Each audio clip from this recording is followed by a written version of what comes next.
Bonsoir à tous, bienvenue. Vous regardez Grand Angle sur BFM TV, il est 22h. Voici le programme de votre émission ce soir. D'un côté, les sourires israéliens pour l'inauguration de l'ambassade américaine à Jérusalem. De l'autre, la colère des Palestiniens et plusieurs dizaines de morts victimes des tirs de Tsahal dans la bande de Gaza. Des violences condamnées par Emmanuel Macron ce soir. Nous reviendrons sur cette journée de lundi avec nos invités. Nous parlerons également de l'enquête après l'attentat samedi soir à Paris. Des proches du terroriste ont été arrêtés, placés en garde à vue. Nous ferons un point complet sur les derniers éléments dans cette émission.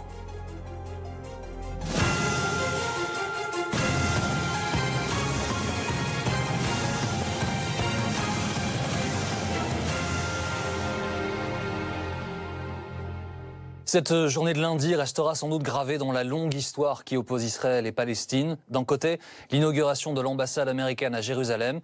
De l'autre, des tirs de Tsahal pour repousser les manifestants dans la bande de Gaza. Et un bilan très lourd ce soir. Des violences condamnées par l'Elysée. Grand Angle, reportage Alexis Cuvillier avec Manuel Abraun.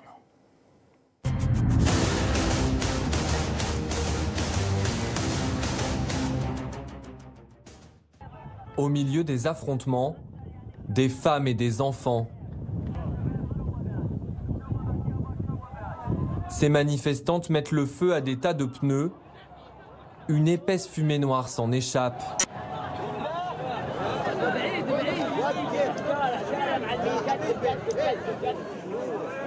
Un moyen de troubler la vision des gardes israéliens, postés à moins d'une centaine de mètres. La frontière entre Gaza et Israël a été déclarée zone militaire close. Mais des dizaines de milliers de Palestiniens ont bravé l'interdiction. Cela montre que les gens sont conscients de ce qu'il se passe. Grâce à Dieu, ils viennent ici de leur propre chef, sans l'intervention d'aucun parti politique. Ceci est une intifada lancée par notre peuple pour lui permettre de retrouver sa terre d'origine. La raison de leur colère, c'est un événement historique à une centaine de kilomètres de là.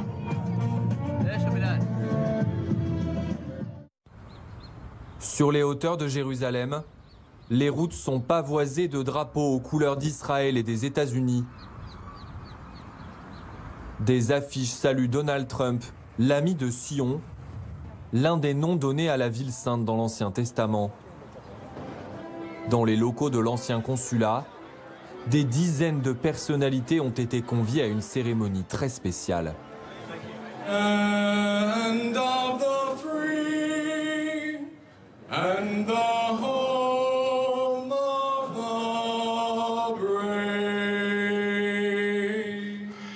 Distinguished guests and dear friends, Tammy and I welcome you to the opening and dedication of the United States Embassy in Jerusalem, Israel.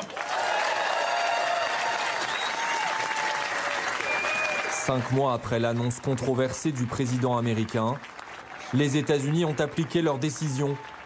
Le Premier ministre israélien ne cache pas sa satisfaction. This is history. President Trump, by recognizing history, you have made history. Donald Trump n'a finalement pas fait le déplacement. C'est sa fille Ivanka et son mari Jared Kushner qui le représentent, tous deux fervents partisans de l'État israélien. Malgré la menace d'un embrasement, Washington n'a pas revu sa décision. Elle vaut reconnaissance de Jérusalem comme capitale d'Israël. Un casus belli pour beaucoup de Palestiniens.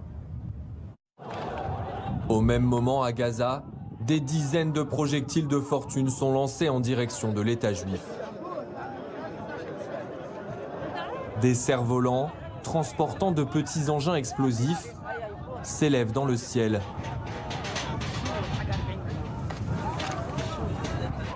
Israël riposte aussi par les airs. Des drones envoient des dizaines de grenades lacrymogènes au sol.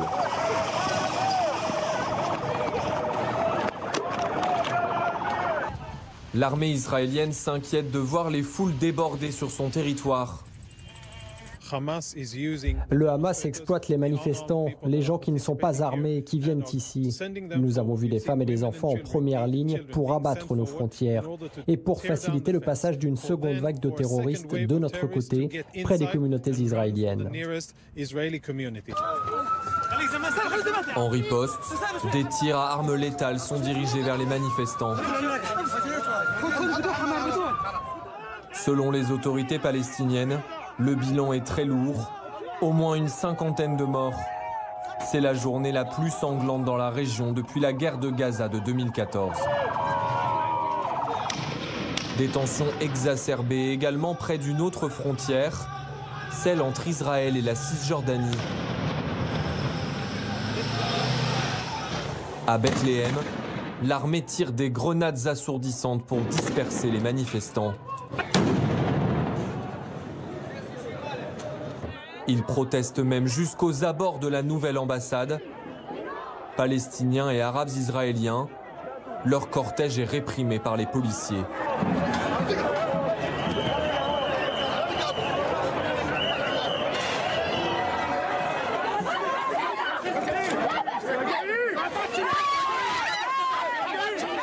Au terme d'une journée de colère, le président de l'autorité palestinienne a accusé Israël d'avoir perpétré un massacre à Gaza. La Maison-Blanche, elle, en impute la responsabilité au Hamas, le mouvement islamiste au pouvoir sur ce territoire.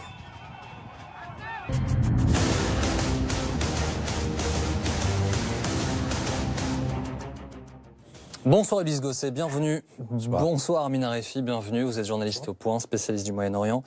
Évidemment, contraste saisissant aujourd'hui que l'on vient de voir entre ces sourires d'un côté, ces jets de projectiles et ces tirs de l'autre.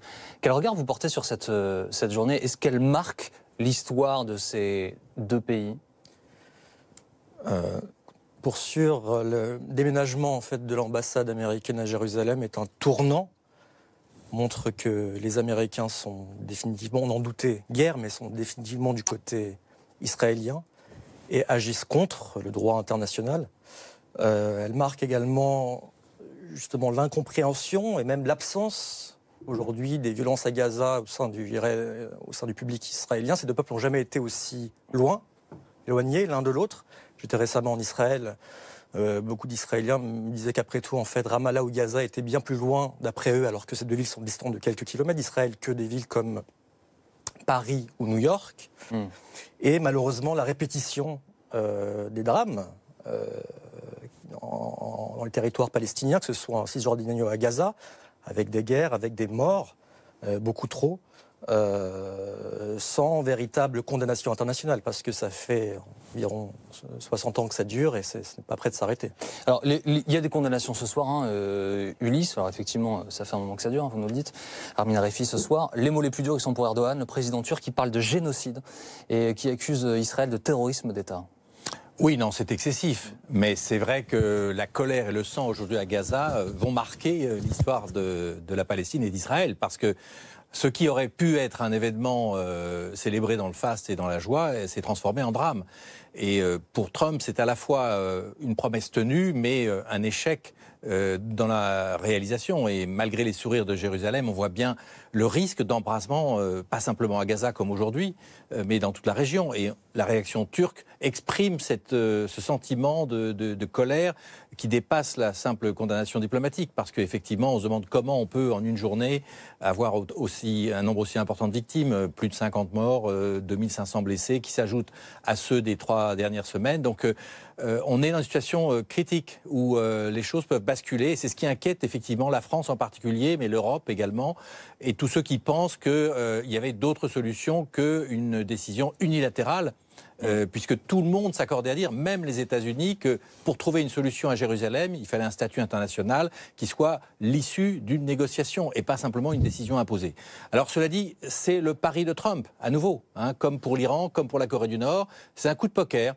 C'est l'éléphant qui arrive dans le magasin de porcelaine et qui balaye tout et qui dit « je suis Donald Trump et ma vision des choses, c'est cela ». Et c'est cela qu'il veut imposer, quels qu'en soient les risques. Restez avec nous, on poursuit notre conversation dans un instant. Nous reviendrons donc sur l'inauguration de l'ambassade américaine à Jérusalem et les violences dans la bande de Gaza, suite de Grand Angle, dans une minute. Restez avec nous.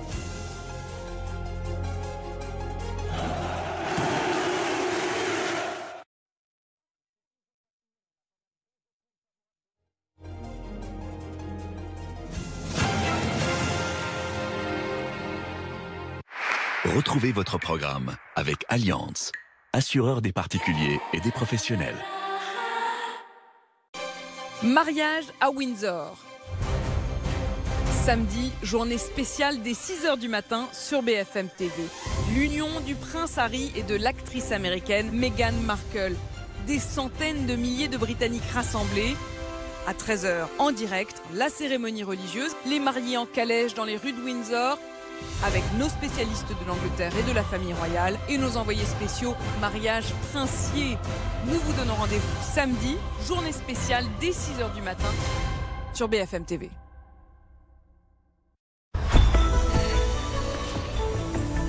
Sur le web, retrouvez bfmtv.com. Le café des petits producteurs Malongo, issu du commerce équitable, protège la Tierra Madre. À travers un savoir-faire unique et la passion d'un métier. Nous respectons ce travail qui leur permet de vivre avec un revenu minimum garanti. C'est ça le commerce équitable. Les petits producteurs font les grands cafés. Le cœur des hommes bat dans Malongo. Choisissez votre teinte. Choisissez votre écrin.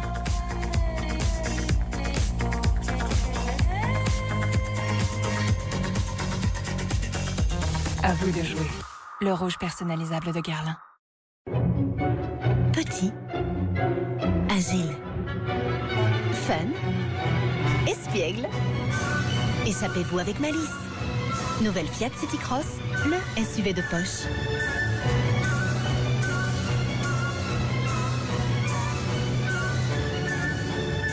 Fiat City Cross à partir de 9 290 € grâce au bonus EcoFiat. Fiat. Le bonus EcoFiat valable aussi sur Panda à partir de 6 490 €. Le 2 roues motorisé? Il a bien changé. C'est plus facile. Plus pratique. Plus sûr. Ça donne envie d'aller à l'école. 2 roues. Un moteur. Que du bonheur. Et du 24 au 26 mai, c'est que du bonheur en concession.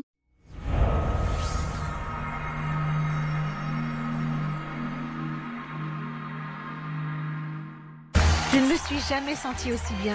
J'ai perdu 11 kilos en 3 mois. Mon secret, c'est la liberté. Et j'ai même la liberté de me faire plaisir. Weight Watchers Liberté. Plus besoin de tout compter, nouvelle appli. Déjà plus de 300 000 personnes l'ont choisi. Et vous, vite, démarrez à 0 €.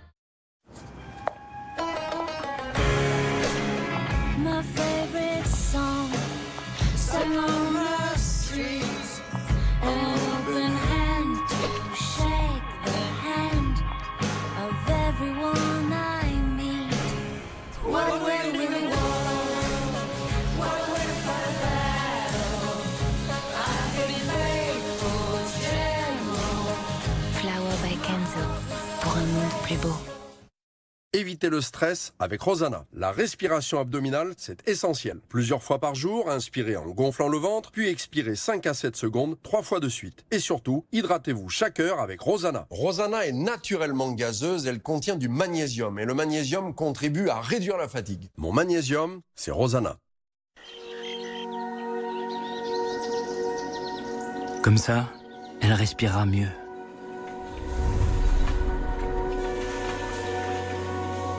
Et c'est parti pour le tour du monde. Économiser sur tout, oui, sauf sur le beau. Un jour peut-être, même les gratte-ciels seront en bois. Moi, je préfère les jeux qui sentent la forêt. Pour moi, c'est le bois. Dis papa, on conduit comment dans le futur ?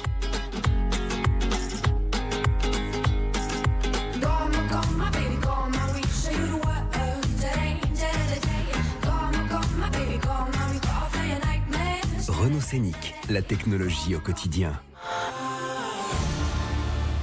Découvrez Renault Scénic et ses nouvelles motorisations essence à partir de 229 € par mois avec 4 ans d'entretien et de garantie inclus. Et si on réinventait la recherche immobilière? Avec bienici.com, explorez votre futur quartier et trouvez toutes les annonces qui correspondent à vos envies. Bienici.com, la meilleure façon de trouver votre futur logement.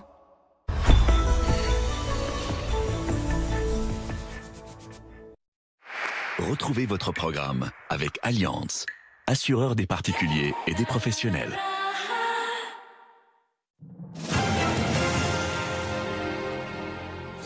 Suite de Grand Angle, nous sommes avec Ulysse Gosset, avec Armin Arefi du Point. Nous revenons sur cette journée, ce contraste très très fort. Aujourd'hui, on vous en a parlé, les sourires à Jérusalem pour l'inauguration de l'ambassade américaine, qui était jusqu'à maintenant à Tel Aviv, et puis les larmes côté palestinien, avec 52 victimes à Gaza, victimes des tirs de l'armée israélienne. Du côté d'Israël et des États-Unis, on incrimine le Hamas. La situation aujourd'hui revient en arrière, selon vous, Armin Arefi, ou est-ce qu'on est dans la continuation d'une crise qui ne pouvait se passer autrement? Non, elle revient en arrière, parce qu'aujourd'hui, on n'a pas de négociation de paix. C'est fini. Cela fait maintenant à peu près 4 ans qu'Israéliens et Palestiniens ne négocient plus ensemble. Et il faut dire que la colonisation israélienne se poursuit tous azimuts en territoire palestinien. Aujourd'hui, on a 600 000 colons en Cisjordanie et à Jérusalem-Est, qui ne sont pas prêts de quitter ce territoire qui, d'après le droit international, est illégal. Première chose. Deuxième chose, il faut quand même rappeler, je pense, la réalité de Gaza au quotidien. C'est un territoire minuscule, 41 km sur 6 à 12 km, donc 41 km de long, 6 à 12 km de large, 2 millions de Palestiniens, 65% d'entre eux sous le seuil de pauvreté et soumis surtout à un double blocus israélien depuis 2006, égyptien depuis 2013. C'est aujourd'hui, c'est le territoire où il y a le taux de chômage le plus important au monde, 45%. Ces jeunes aujourd'hui que l'on voit, effectivement, il ne faut pas oublier qu'à l'origine, ce n'est pas le Hamas, ce sont cette population, c'est la société civile palestinienne qui a entamé cette marche du retour pour commémorer l'anniversaire de la Nakba, la catastrophe qui est pour eux la création d'Israël, et que le Hamas, le mouvement islamiste, acculé aujourd'hui en déliquescence, qui ne reçoit plus les aides de l'autorité palestinienne, qui est isolé au niveau des pays arabes, accompagne, surfe sur le mouvement. Le nouveau chef du Hamas a poussé les populations palestiniennes à manifester, à se rendre au plus près de cette frontière, ce qui est pour moi irresponsable. Et puis on a l'armée israélienne, armée selon certains qui serait la plus morale du monde, qui tire quand même sur des gens civils désarmés qui manifestent. Certains effectivement jettent des cocktails Molotov,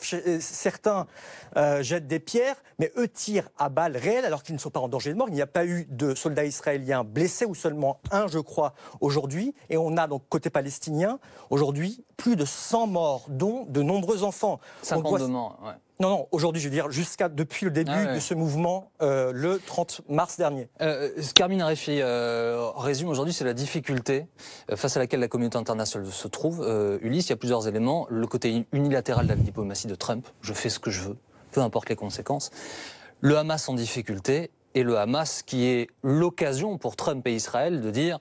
Regardez, finalement, cette organisation terroriste pousse sa population au drame. Oui, la mèche est allumée depuis longtemps, effectivement, et aujourd'hui, on a à la fois l'impasse politique et puis la colère sociale et la révolte sociale. Et la colère politique et la révolte sociale fait qu'aujourd'hui, on a effectivement des milliers de Palestiniens qui suivent les indications du Hamas et qui vont à la frontière pour manifester cette colère. Et la réaction de l'armée israélienne est vraiment, effectivement...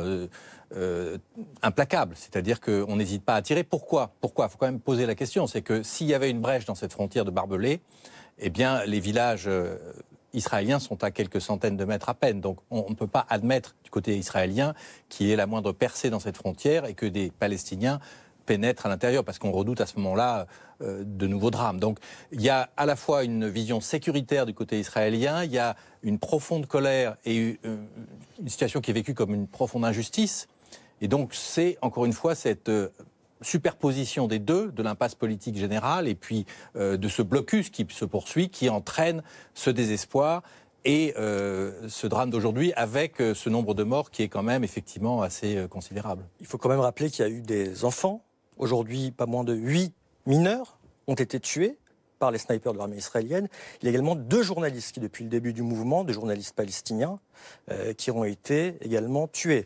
En ce qui concerne la communauté internationale, force est de constater qu'elle condamne. Alors, il y a eu un premier communiqué de la part du Quai d'Orsay qui a appelé toutes les parties à la retenue, notamment Israël. Et puis, derrière, un communiqué de l'Élysée qui condamne. Condamner, c'est très bien. C'est même normal en de telles circonstances, c'est-à-dire condamner la violence quelle qu'elle soit. Maintenant, ce ne sont pas des condamnations qui vont changer le comportement de l'État d'Israël en sachant qu'aujourd'hui, Netanyahou a véritablement le vent en poupe. On l'a vu sur le nucléaire iranien. Il a aujourd'hui avec lui le meilleur allié qui soit, Donald Trump, qui sabote l'accord sur le nucléaire iranien, qui décide contre les avertissements de ses alliés européens, qui sont également les alliés d'Israël. Il décide malgré tout, envers et contre tout, de déménager l'ambassade. On voit clairement, on se demande en fait pourquoi Israël arrêterait sur sa lancée, si ce n'est peut-être pour son avenir, parce qu'on se rend compte aujourd'hui qu'on est dans une profonde impasse. On est dans une profonde impasse en Cisjordanie, même si l'autorité palestinienne n'est pas exempte de tout reproche, elle est discréditée dans la rue. On est dans l'impasse aujourd'hui à Gaza, qui est une véritable prison à ciel ouvert. Ces crises, elles sont à répétition, elles vont encore se répéter, il y aura encore des conflits. Justement, pardon de vous interrompre, mais je me tourne vers Ulysse Gosset. Que peut faire la communauté internationale concrètement, Ulysse, au-delà des pressions et des communiqués dont nous parle Armin Harefi ce soir? Pour l'Europe, clairement, il y a un défi tout simple. C'est est-ce que l'Europe peut proposer une alternative à la solution américaine? Est-ce que l'Europe peut être un partenaire suffisamment crédible pour les Palestiniens pour empêcher la dissolution Oui, mais quel intérêt, pardon, pour Israël à écouter ces interlocuteurs-là? Non, mais il y a quand même l'économie, il y a quand même des relations, il y a quand même... l'Europe, c'est l'économie puissante à l'échelle internationale. Donc, il y a une possibilité que l'Europe réagisse et qu'il y ait une voix européenne qui s'exprime, comme sur l'Iran d'ailleurs. C'est-à-dire, il ne faut pas oublier le contexte. Vous avez rappelé tout à fait justement la dénonciation de l'accord sur le nucléaire iranien par Donald Trump. C'est la même chose. Est-ce que l'Europe est capable de proposer une autre solution à celle que propose Donald Trump? Si la réponse est oui, alors pour l'Europe c'est très important et ça permet d'envisager une solution également sur place. Il y a eu une initiative française présidé par l'ancien président François Hollande, justement pour créer un côté multilatéral, inviter tous les pays et pousser la communauté internationale à faire pression sur les deux parties. Elle s'est soldée par un échec. Israël ne s'est même pas présenté à la conférence de Paris. Aujourd'hui, c'est ça la réalité. Quant au ce que vous avez évoqué, notamment le risque économique, parlons peut-être du mot, sanctions, l'Union européenne n'a fait qu'étiqueter les produits israéliens qui venaient des colonies pour faire une différenciation entre les produits venant des colonies, donc de la plantation illégale, et les produits israéliens. Il y a eu un scandale israélien. Aujourd'hui, cette loi n'est pas véritablement appliquée. Voilà la réalité. Merci à tous les deux. Merci beaucoup d'avoir été avec nous sur Dans Grand Angle. Nous reviendrons sur cette journée tout au long de cette soirée. On va revenir en France avec l'enquête qui se poursuit après l'attentat de samedi soir à Paris. Plusieurs proches du terroriste ont été arrêtés. Après ses parents, c'est un de ses plus proches amis qui était placé en garde à vue. Ce soir, on voit ça avec Émeric Barraud dans notre reportage.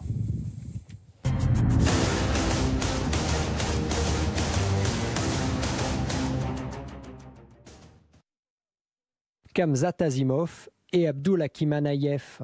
L'enquête se focalise désormais sur le terroriste et son meilleur ami. Les deux jeunes de 20 ans se sont rencontrés ici dans ce quartier de Strasbourg. Alors lycéens, les deux camarades d'origine tchétchène sont inséparables. Ouais, c'était des potes, quoi. Genre, ils traînaient ensemble, ils allaient au lycée ensemble, ils faisaient un peu de la lutte ensemble, ils faisaient un peu de sport ensemble, quoi. Ouais. Deux amis bientôt dans les radars des renseignements. L'auteur de l'attentat de samedi soir à Paris, Kamzat Azimov, était fiché S depuis l'été 2016 et inscrit au fichier des signalements pour la prévention et la radicalisation à caractère terroriste. Son ami, Abdulhakim Anaïef, était lui surveillé de près depuis qu'il avait épousé religieusement une femme de 19 ans radicalisée. Cette femme avait tenté l'an dernier de rejoindre la Syrie. Une alerte qui vaut alors à Kamzat Azimov d'être entendu par la section antiterroriste de la brigade criminelle en raison de ses relations. Mais il n'est alors pas poursuivi. Azimov était-il au courant de ce départ vers l'État islamique? A-t-il joué un rôle? Selon des anciens camarades de lycée, les deux jeunes avaient en tout cas deux personnalités bien différentes. Autant Kamzat, c'était quelqu'un d'un petit peu passif, d'un petit peu, on va dire, naïf, béat. Il était assez influençable, on va dire. C'était quelqu'un qu'on influence assez. Ouais, c'était quelqu'un de très très très naïf. Et Akin, il était également gentil, etc. Mais il était un petit peu plus malin. C'était pas la personne idiote, c'était pas la personne qu'on va essayer d'embobiner ou autre. Les deux amis pratiquaient un islam rigoureux, mais ne semblaient pas endoctrinés. J'ai jamais entendu Hakim parler de Syrie ni Kamzat. Au contraire, il nous parlait de Syrie en mal. Il nous disait, ouais, il venait, des fois, quand il y avait des attentats, il venait et il disait, ouais, c'est n'importe quoi et tout, il nous disait ça. Abdulhakim Anaïef, l'ami du terroriste, est toujours en garde à vue à la DGSI. Les enquêteurs veulent savoir s'il était toujours en lien récemment avec Kamzat Azimov, car celui-ci avait quitté Strasbourg et vivait depuis quelques mois avec sa famille dans cet hôtel meublé du 18e arrondissement de Paris. Les chambres où vivait la famille Asimov ont été perquisitionnées, du matériel informatique saisi, mais aucun élément probant n'aurait été trouvé. Les parents de Khamzat Asimov sont toujours entendus en garde à vue depuis dimanche.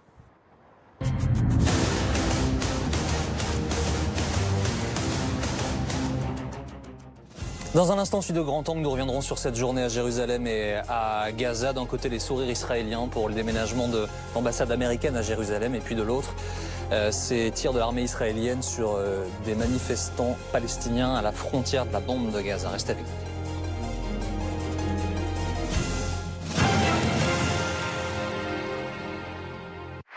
Retrouvez votre programme avec Allianz, assureur des particuliers et des professionnels. Retrouvez l'appli BFM TV sur votre mobile. Et si on réinventait la recherche immobilière? Avec bienici.com, explorez votre futur quartier et trouvez toutes les annonces qui correspondent à vos envies.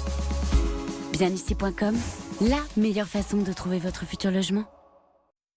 You keep playing where you shouldn't be playing. Ha! I just found me a brand new box of matches, yeah. And what he knows you ain't. La petite robe noire, mon eau de parfum et ma nouvelle eau de parfum légère. Guerlain.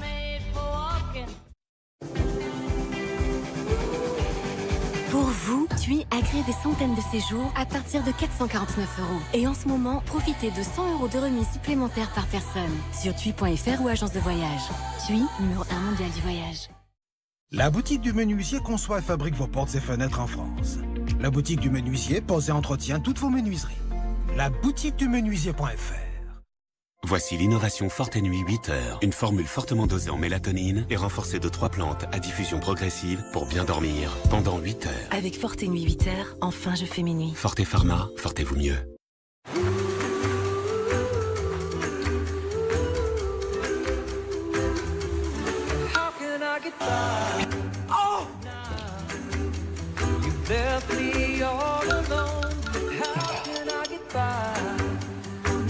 Maîtrisez vos consommations énergétiques avec les logements connectés de Bouygues Immobilier.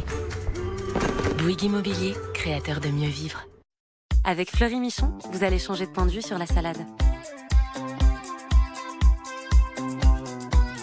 Fraîche. Gourmande. Croquante. Votre salade jarre par Fleury Michon prend de la hauteur au rayon frais. 6 nouvelles recettes vertigineuses. Fleury Michon, aidez les hommes à manger mieux chaque jour.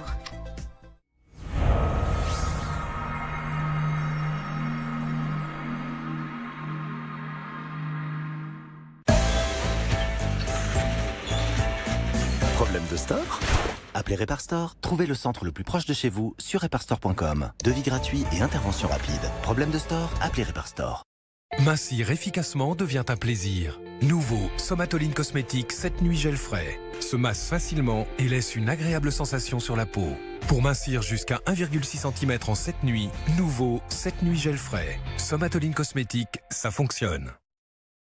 J'adore.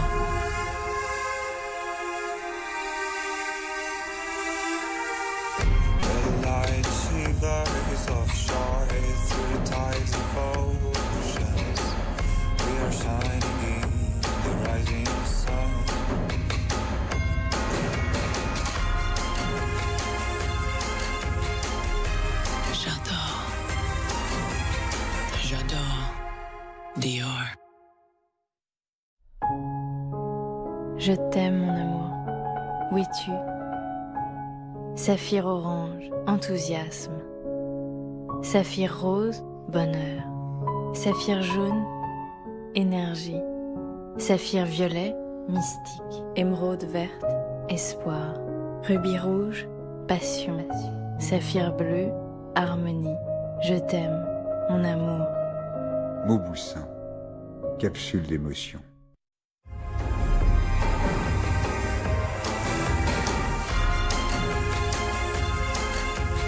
J'adore. Enjoy. Dior.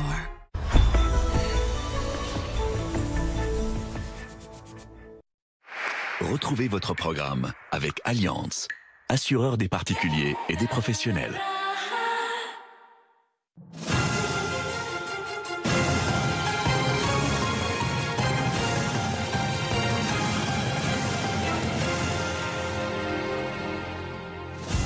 Il est 22h30 et vous regardez Grand Angle. Soyez les bienvenus au programme de votre émission. Ce soir, plusieurs dizaines de Palestiniens tués par des tirs de l'armée israélienne dans la bande de Gaza. Ils manifestaient pour dénoncer l'inauguration de l'ambassade américaine à Jérusalem. Nous retrouverons dans un instant les envoyés spéciaux BFM TV aujourd'hui à Gaza et à Jérusalem. Pour Benjamin Netanyahou, la décision de Donald Trump de reconnaître la ville sainte comme capitale est aussi une victoire personnelle. Lui qui est à la tête d'Israël depuis 12 ans. Reportage à 22h45. La question de l'Iran est une question qui l'obsède. Il est persuadé que le danger existentiel pour l'État d'Israël vient de l'Iran, et pas que pour l'État d'Israël, pour le monde. C'est sa conviction absolue. Pour lui, il y a une ligne rouge. L'Iran ne doit pas avoir d'arme nucléaire.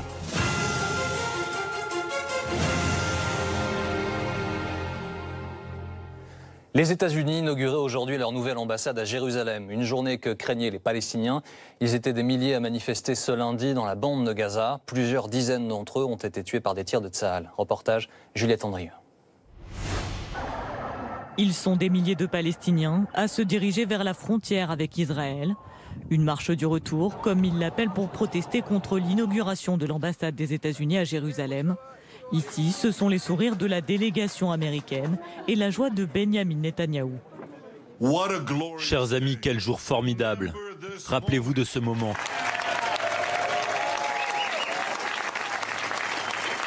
C'est historique. Président Trump, en reconnaissant l'histoire, vous avez écrit l'histoire. Une cérémonie sous tension. Autour, des heurts éclatent entre manifestants pro-palestiniens et forces israéliennes. Plus loin, le long de la frontière, les affrontements sont violents. Beaucoup de manifestants utilisent des lance-pierres ou ces cerfs-volants auxquels ont été accrochés des petits engins incendiaires. L'armée israélienne réplique par des tirs de gaz lacrymogène lâchés par des drones pour disperser les foules. Et parfois, lorsqu'elle sent sa frontière menacée, elle tire à balles réelles. Aujourd'hui est une journée noire pour l'histoire du peuple américain, parce qu'ils sont désormais complices de cette occupation et de ces agressions contre les Palestiniens. Et cela ne changera pas le fait qu'historiquement, religieusement et politiquement, Jérusalem est l'éternelle capitale du peuple palestinien. Le bilan est lourd, au moins une cinquantaine de morts. Le président de l'autorité palestinienne Mahmoud Abbas a dénoncé un massacre israélien. Ce que dément la Maison-Blanche, selon elle, le seul responsable est le Hamas. Dans quelques instants, nous allons donc nous rendre à Jérusalem et à Gaza, retrouver les envoyés spéciaux BFM TV. Avant ça, je voudrais vous présenter nos invités ce soir. Bonsoir Pierre Puchot, bienvenue. Bonsoir. Vous êtes journaliste. Vous avez écrit Israël-Palestine, la paix n'aura pas lieu, disent-ils, chez Don Quichotte. Bonsoir Jean-Paul Chagnolot. Bonsoir. Vous êtes président de l'Institut de recherche et d'études Méditerranée, Moyen-Orient. Quel regard vous portez sur cette journée, Pierre Puchot? Est-ce que le processus de paix, si jamais il a existé ces dernières années, au moins depuis 4 ans, a vraiment marqué un coup d'arrêt aujourd'hui? Je pense que c'est difficile de trouver les mots face à ce qu'on voit et face aux images. Je pense que c'est Amnesty qui les a bien trouvés en parlant de violation abjecte des droits de l'homme et des droits des Palestiniens. Je pense que quand on en arrive là, une armée, donc Israël, qui est postée à la frontière et qui tire délibérément sur des jeunes, sur des femmes, sur des enfants qui ne demandent une chose, pouvoir manifester librement pour leur droit au retour, en commémoration de la Nakba il y a 70 ans. Je crois que quand on arrive là, il y a une seule question qu'il faut se poser, c'est comment faire pour que ça cesse? Comment faire pour que l'armée israélienne arrête de tuer? Ça fait 10 ans. 10 ans depuis Plomb Durci. Plomb Durci, c'est la guerre 2008-2009. Et Plomb Durci, c'est 1300 morts. Et vous savez, Pierre Puchot, Israël ce soir dit que c'est le Hamas. Dit que le Hamas envoie ces gens à la frontière avec Gaza. C'est pas le Hamas qui a tiré, c'est pas le Hamas qui a appuyé sur la défense. Israël dit que c'est le Hamas. Oui, mais c'est Israël qui tire. C'est Israël qui tue. Aujourd'hui, c'est ça la réalité. C'est Israël qui tue. Encore une fois, 2008, 2009, 1300 morts. 2012, 1160 morts. 2014, 2147 morts palestiniens, dont une majorité de civils. C'est ça la réalité. Et en écho à vos Israël propos, à l'instant, ces mots de l'Élysée, Emmanuel Macron qui condamne les violences des forces armées israéliennes contre les manifestants. Quel regard vous portez, vous, Jean-Paul Chagnollo, cette journée? Je suis assez d'accord avec ce qui vient d'être dit, bien sûr, et nous sommes dans une véritable régression d'un point de vue politique, parce qu'évidemment, il y a ce qu'on voit aujourd'hui, et c'est terrible, mais il y a ce qu'on va voir demain et après-demain. C'est-à-dire que ce genre d'événements, c'est des événements traumatisants. Ça va évidemment avoir des effets en termes de radicalité dans les semaines, dans les mois qui viennent. Et quand on prétend, je pense à Donald Trump, réfléchir à un plan de paix, eh bien, il est évident qu'en commençant comme ça, on le déstabilise d'emblée. Et je crois que ce que vient de faire Trump est une espèce de contradiction terrible par rapport aux objectifs qu'il prétend poursuivre. Mais est-ce que ce sont les vrais? C'est-à-dire, est-ce qu'il veut vraiment faire la paix? Je ne crois pas. Je crois qu'il humilie en fait une partie et glorifie une autre. Et ça, c'est le meilleur moyen d'aller dans l'impasse. Messieurs, on va retourner aux envoyés spéciaux qui sont à Jérusalem et à Gaza. Bonsoir Isabelle Golans. Vous êtes à Jérusalem. Vous avez suivi cette journée pour BFM TV. Quel regard vous portez-vous sur cette inauguration de l'ambassade américaine à Jérusalem et cette journée très particulière? En fait, pour vous donner une idée, la phrase qu'on a entendue le plus aujourd'hui, c'est une grande journée pour nous. Reprenant quasiment les mots de leur Premier ministre Benjamin Netanyahou qui a parlé de jours historiques. Certains juifs israéliens avec qui nous avons discuté nous ont dit que c'était la meilleure chose qui soit arrivée ici depuis longtemps. Certains parlent de victoire et puis d'autres pensent déjà à l'étape d'après, c'est-à-dire qu'ils veulent que les autres pays suivent les États-Unis et reconnaissent à leur tour Jérusalem comme la capitale d'Israël. On a croisé aux abords de l'ambassade des Israéliens venus immortaliser le moment avec des drapeaux américains, ces mêmes drapeaux américains qu'on a vus depuis plusieurs jours décorer toute une partie de la ville. Mais il faut noter tout de même que si la décision américaine fait quasiment l'unanimité auprès des Juifs israéliens de Jérusalem, elle n'a pas donné lieu non plus à une effervescence particulière dans les rues, comme il y a eu en revanche hier pour le Jérusalem Day, la fête pour les Israéliens qui célèbrent la réunification de la ville. Et puis, il y a eu une minorité d'Israéliens opposés à cette installation de l'ambassade américaine qui sont venus avec des Palestiniens pour protester devant l'ambassade. Mais une manifestation qui a été très vite dispersée par les forces de l'ordre présentes en très grand nombre, vous l'imaginez, devant l'ambassade et dans toute la ville. Merci beaucoup Isabelle. Isabelle Golens avec Julien Taureau à Jérusalem. On va faire donc les kilomètres qui séparent Jérusalem de Gaza. On va retrouver Julia Delage. Bonsoir Julia. Vous avez également suivi cette journée de l'autre côté pour BFM TV, côté Gaza. Comment réagissez-vous à ce que vous avez entendu à l'instant dans la bouche d'Isabelle Golens? Racontez-nous ce que vous avez vu, vous, depuis Gaza. Eh bien, en quelques mots, c'est un jour de colère. Voilà les mots qui étaient sur les lèvres de la plupart des manifestants que nous avons rencontrés aujourd'hui. Nous voulons envoyer un message à Donald Trump, à Benjamin Netanyahou. Cette terre est la nôtre, nous disait un jeune manifestant qui brandissait un lance-pierre ulcéré par l'inauguration de l'ambassade américaine à Jérusalem. Des centaines de jeunes avaient aujourd'hui décidé d'en découdre. Et la riposte ne s'est pas fait attendre. Les blessés sont tombés toute la journée et le bilan officiel est lourd. Évidemment, vous l'avez dit, plus de 50 morts. Mais cela n'entame en rien la détermination des manifestants. Quoi qu'il arrive, nous n'avons pas peur, nous disait un jeune Gazaoui. Et comme les autres, il sera là demain pour une nouvelle journée de protestation. Merci beaucoup Julia Delage à Gaza pour BFM TV avec Charles Kemener. Les propos de l'Élysée ce soir, messieurs Jean-Paul Chagnollo, Pierre Puchot, Emmanuel Macron qui estime que le statut de Jérusalem ne pourra être déterminé qu'entre Israéliens et Palestiniens. Vous parliez d'impasse diplomatique. Elle l'est manifestement aujourd'hui plus que jamais, la diplomatie dans une impasse, Pierre Puchot. Donald Trump décide de façon unilatérale de passer à l'action. Il y a une histoire, il y a le droit international. L'histoire, c'est quoi? C'est un plan, l'établissement d'Israël en 1948, la guerre, Israël qui envahit Jérusalem et qui établit sa capitale. Ce n'est pas reconnu par le droit international, un certain nombre de résolutions et un plan de paix dans les années 90, le plan d'Oslo, qui dit quoi? Qui dit Jérusalem le statut, ce sera négocié entre les deux parties au moment où il y aura un plan de paix. Jamais on n'a parlé évidemment de décision unilatérale de la part de parties comme Israël ou les États-Unis ou que je ne sache. Ce qui fait que Trump, quand il reconnaît en fait Jérusalem comme capitale en fait d'Israël, il foule au pied le droit international, il foule au pied 50 ans de droit international, 50 ans de travail à l'ONU, 50 ans de travail des différentes délégations palestiniennes et autres, de personnes qui ont envie de voir la paix au Proche-Orient et qui ont envie de voir une paix de deux États, comme c'était le programme au départ de l'ONU en 1947. C'est ça qu'il a foulé au pied, c'est toute une histoire des relations internationales. C'est aussi contre ça que protestent les Palestiniens et c'est aussi pour ça qu'on les tue aujourd'hui. La question, c'est comment on avance par rapport à ce constat, Jean-Paul Chagnolot, aujourd'hui. Comment avance-t-on par rapport au constat que pose Pierre Puchot aujourd'hui? Je crois que la première chose là, dans ce qui vient d'être dit, c'est qu'effectivement, derrière cette cérémonie très chic, très bien, très bon genre, en réalité, ce n'est possible, il faut quand même le rappeler, que parce que la partie est de Jérusalem est occupée par l'armée.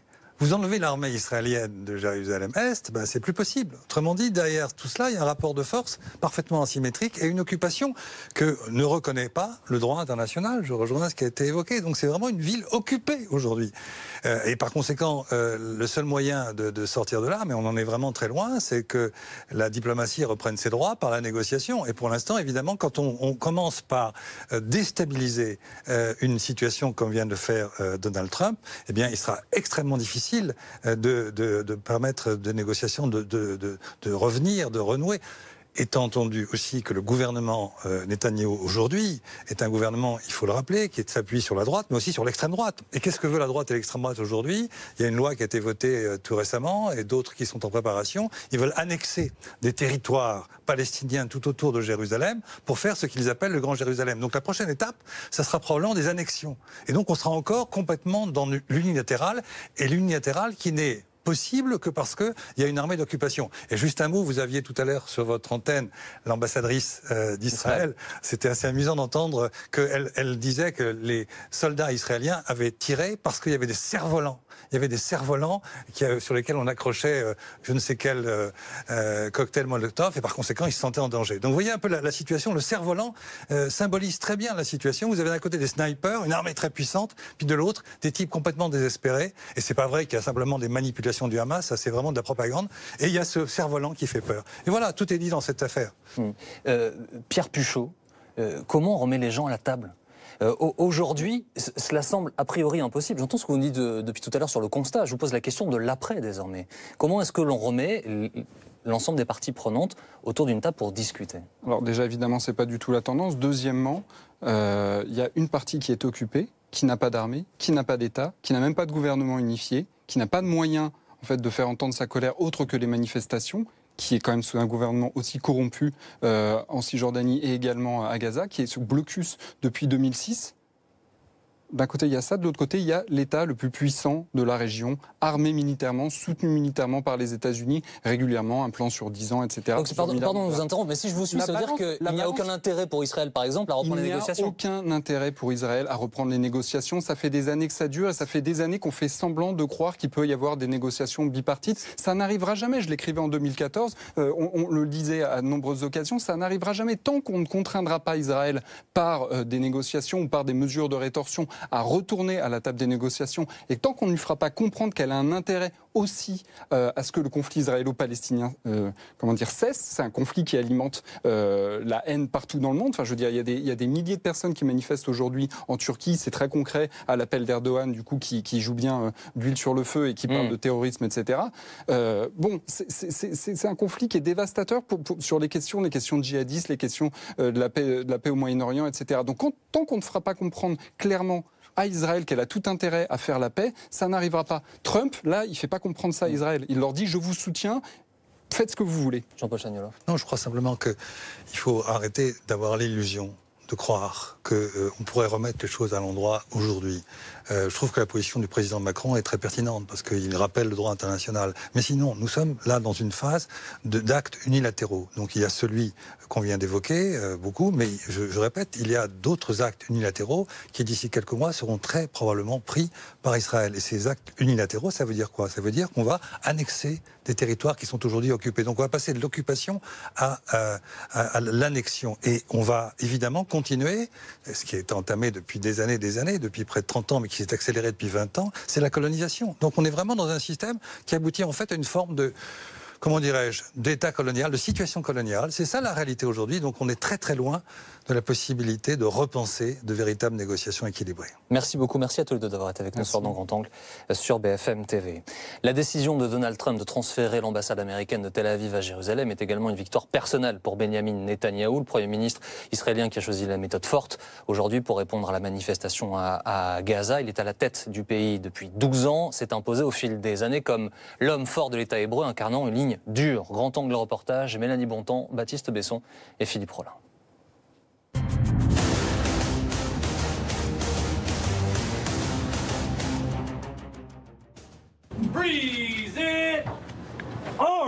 Devant une assemblée solennelle, l'hymne américain résonne.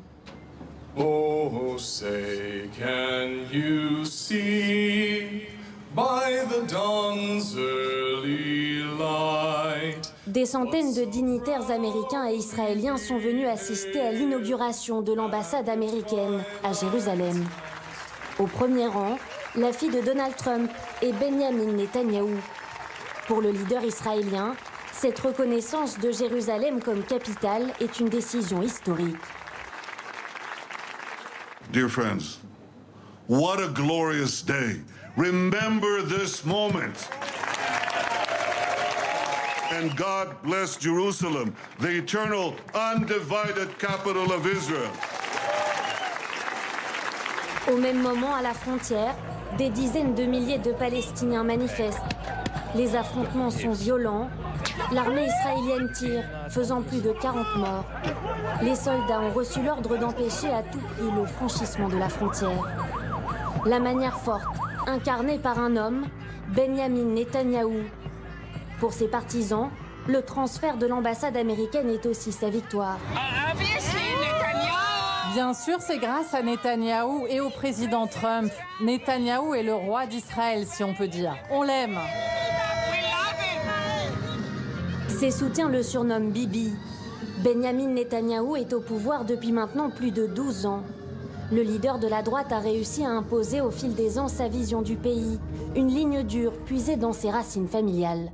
Un père très impliqué politiquement et idéologiquement dans le mouvement de droite israélienne, professeur d'histoire très reconnu, donc une famille très idéologique, très militante, très à droite. À 18 ans, Benyamin Netanyahou s'engage comme ses deux frères dans une unité d'élite de l'armée israélienne. Un événement tragique va alors bouleverser sa vie. La mort de son frère aîné dans une opération antiterroriste en 1976. Un vol Air France en provenance de Tel Aviv est détourné par des Palestiniens et des militants d'extrême gauche. Jonathan Netanyahou dirige le commando chargé de libérer les otages. Il est tué par un assaillant. Il a perdu la personne qui était le plus chère pour lui, qui était son grand frère, qui était pas son idole, mais son modèle, on va dire. Ça l'a forcément marqué. Et donc il s'est engagé au service de son pays. Il n'était pas destiné forcément à faire de la politique, c'est un garçon qui est brillant, qui est passionné d'histoire. Benyamin Netanyahou se lance alors dans la diplomatie. Sur ces images de 83, il répond à des journalistes américains, visiblement à l'aise. Le jeune diplomate a passé une partie de son enfance aux États-Unis. Well, I hope it'll bring us a step closer to peace in the Middle East. Il s'impose progressivement au sein du Likoud, la droite israélienne. En 1996, il devient à l'âge de 47 ans le plus jeune chef de gouvernement de l'histoire du pays. C'est entouré par la foule que Benyamin Netanyahou s'est rendu ce soir devant le mur des lamentations. Sa première prière de Premier ministre.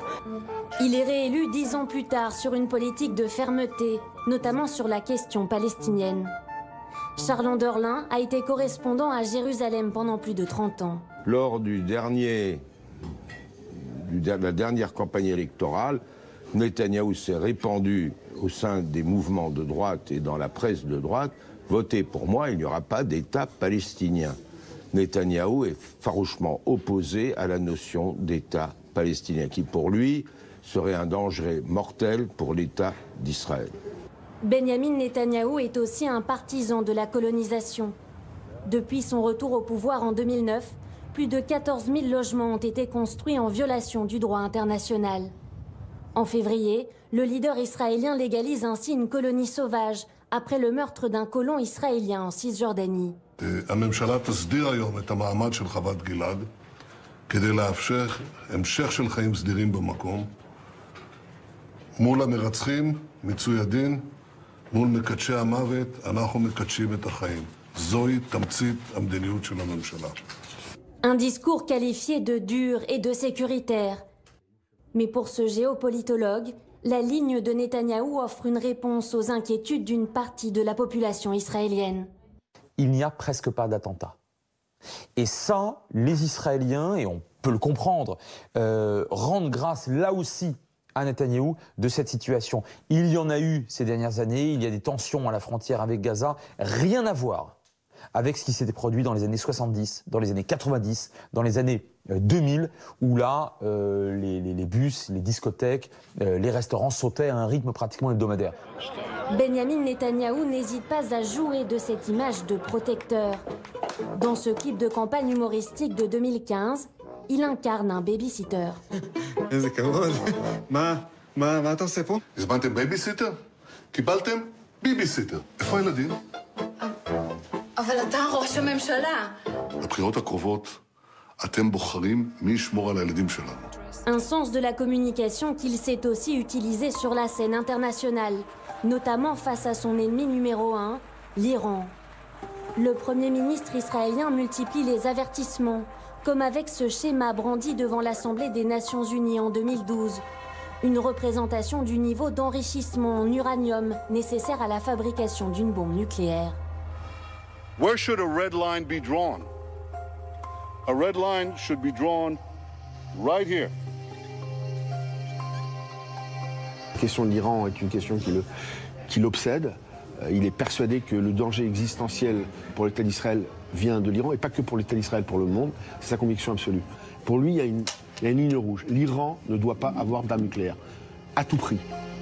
Farouchement opposé à l'accord international signé en 2015 avec Téhéran, il organise le mois dernier une conférence de presse pour démontrer l'existence d'un programme nucléaire iranien caché.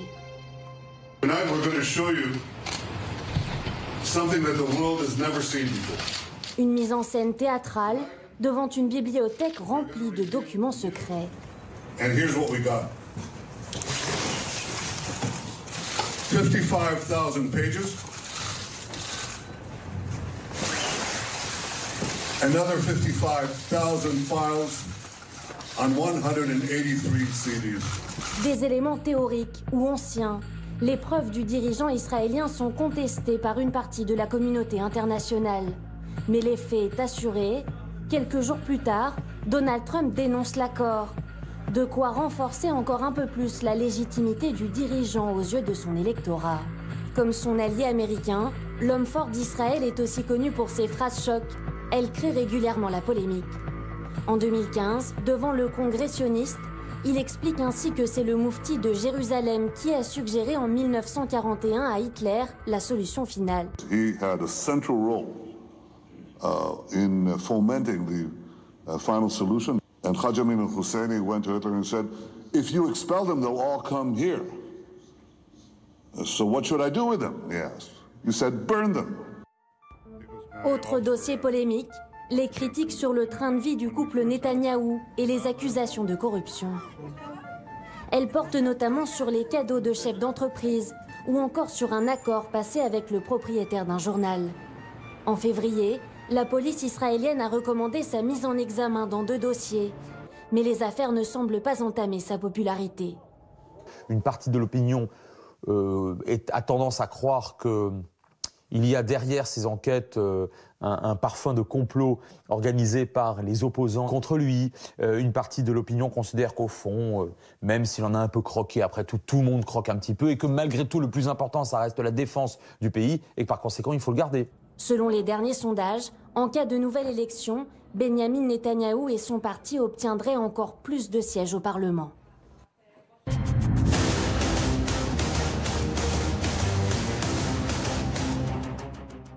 Restez avec nous, nous allons revenir sur cette journée aujourd'hui à Jérusalem, dans la bande de Gaza. Marc Attali nous rejoint, il est ministre plénipotentiaire à l'ambassade d'Israël en France. Avec lui, Mounir Anastas, ambassadeur adjoint de la Palestine à l'UNESCO. A tout de suite.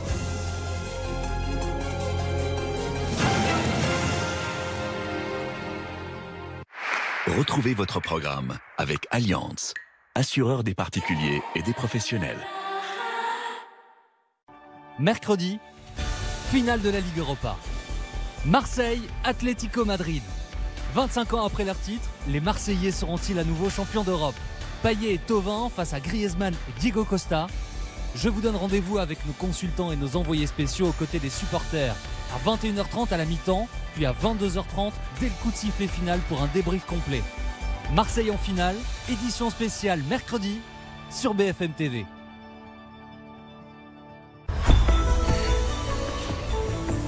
Retrouvez l'appli BFM TV sur votre tablette. Avec Fleury Michon, vous allez changer de point de vue sur la salade. Fraîche. Gourmande.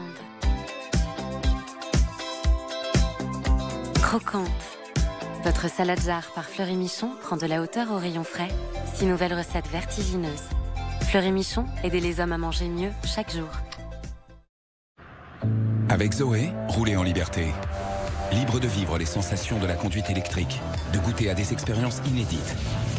Libre de pouvoir recharger simplement, chez vous ou ailleurs. Libre d'écouter la mer, la route ou juste le silence. Renault Zoé, la meilleure autonomie de sa catégorie. Renault Zoé, à partir de 129 € par mois, prix et son installation incluse.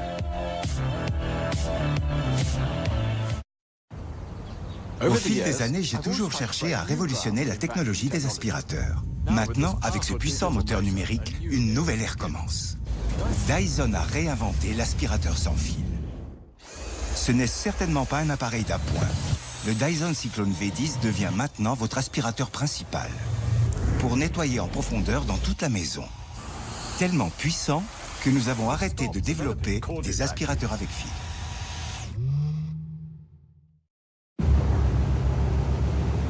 Si vous aimez vous faire une petite frayeur,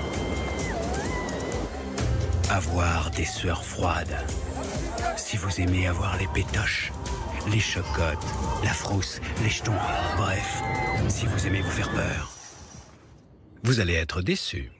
À la Banque Postale, vous n'aurez plus peur de devenir propriétaire. Découvrez la nouvelle garantie revente immobilière de notre assurance habitation. La Banque Postale, banque et citoyenne. Choisissez votre teinte. Choisissez votre écran.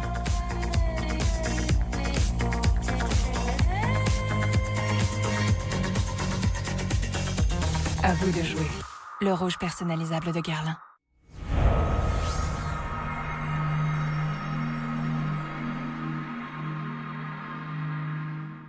Ce R, vous ne le connaissez pas. Pourtant, 20 millions de clients s'en sont déjà servis. Ce R, ce sont des références par millions, des raisons d'être heureux par milliers, des réfrigérateurs tout neufs, des robes dernier cri, des ribambelles de smartphones, des radios d'occasion, des remboursements pour les membres de notre club. Mais derrière ce R, il y a surtout tout Price Minister qui devient Rakuten. Rakuten, il y a de la générosité dans l'air.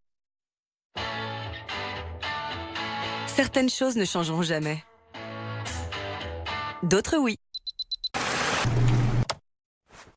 Car maintenant, avec le nouveau lave-linge Quick Drive, un cycle de lavage vous prend jusqu'à 2 fois moins de temps. Son tambour exclusif à double rotation vous permet un lavage plus rapide et sans compromis sur le soin de votre linge. Quick Drive, prenez soin de votre linge en 2 fois moins de temps. Et en ce moment, jusqu'à 400 € remboursés pour l'achat d'un lave-linge Quick Drive. Cofidis présente préjugé numéro 12. Les femmes passent beaucoup de temps dans la salle de bain.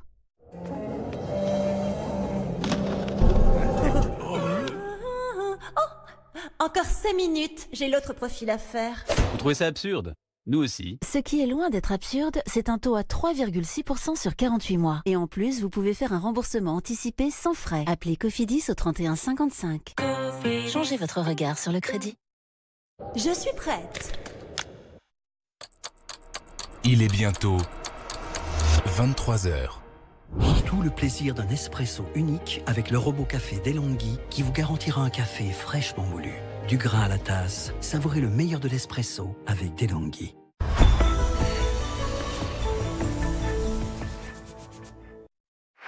Retrouvez votre programme avec Allianz, assureur des particuliers et des professionnels.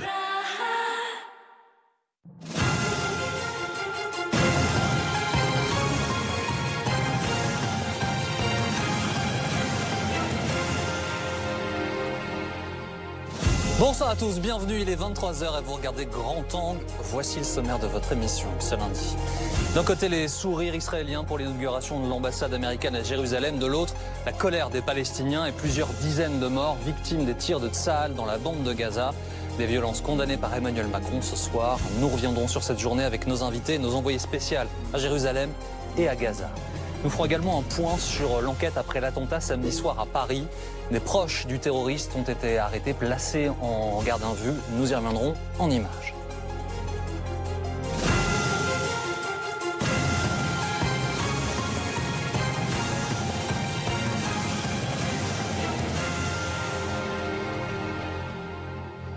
Cette journée de lundi restera sans doute gravée dans la longue histoire qui oppose Israël et la Palestine. D'un côté, l'inauguration de l'ambassade américaine à Jérusalem.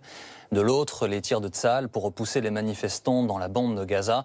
Et un bilan très lourd ce soir, au moins 55 morts, des violences condamnées par l'Elysée. Grand Angle reportage, Alexis Cuvillier avec Manuela Braun.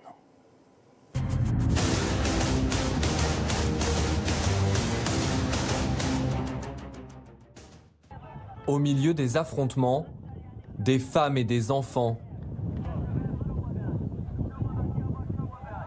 Ces manifestantes mettent le feu à des tas de pneus. Une épaisse fumée noire s'en échappe.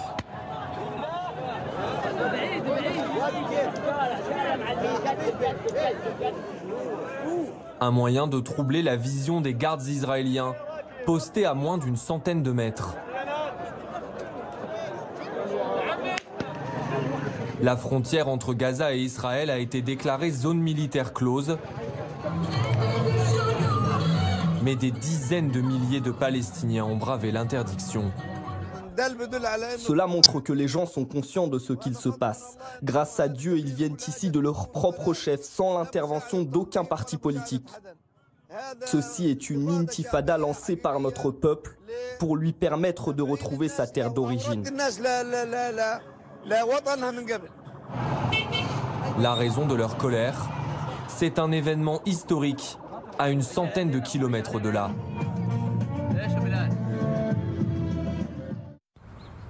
Sur les hauteurs de Jérusalem, les routes sont pavoisées de drapeaux aux couleurs d'Israël et des États-Unis. Des affiches saluent Donald Trump, l'ami de Sion, l'un des noms donnés à la ville sainte dans l'Ancien Testament.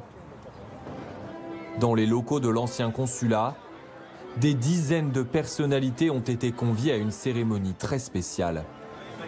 And of the free, and the home of the brave.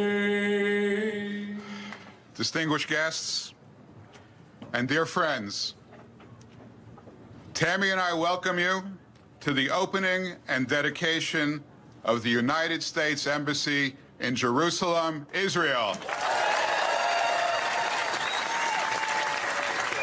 5 mois après l'annonce controversée du président américain, les États-Unis ont appliqué leur décision. Le Premier ministre israélien ne cache pas sa satisfaction. This is history. President Trump, by recognizing history, you have made history. Donald Trump n'a finalement pas fait le déplacement. C'est sa fille Ivanka et son mari Jared Kushner qui le représentent, tous deux fervents partisans de l'État israélien. Malgré la menace d'un embrasement, Washington n'a pas revu sa décision. Elle vaut reconnaissance de Jérusalem comme capitale d'Israël, un casus belli pour beaucoup de Palestiniens. Au même moment, à Gaza, des dizaines de projectiles de fortune sont lancés en direction de l'État juif. Des cerfs-volants, transportant de petits engins explosifs, s'élèvent dans le ciel.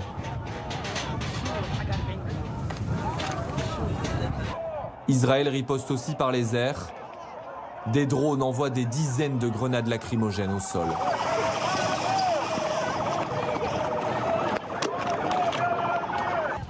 L'armée israélienne s'inquiète de voir les foules déborder sur son territoire. Le Hamas exploite les manifestants, les gens qui ne sont pas armés, qui viennent ici. Nous avons vu des femmes et des enfants en première ligne pour abattre nos frontières et pour faciliter le passage d'une seconde vague de terroristes de notre côté, près des communautés israéliennes. En riposte, des tirs à armes létales sont dirigés vers les manifestants.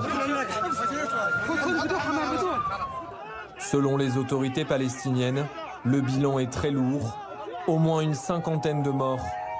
C'est la journée la plus sanglante dans la région depuis la guerre de Gaza de 2014. Des tensions exacerbées également près d'une autre frontière, celle entre Israël et la Cisjordanie. À Bethléem, l'armée tire des grenades assourdissantes pour disperser les manifestants. Ils protestent même jusqu'aux abords de la nouvelle ambassade. Palestiniens et Arabes israéliens, leur cortège est réprimé par les policiers.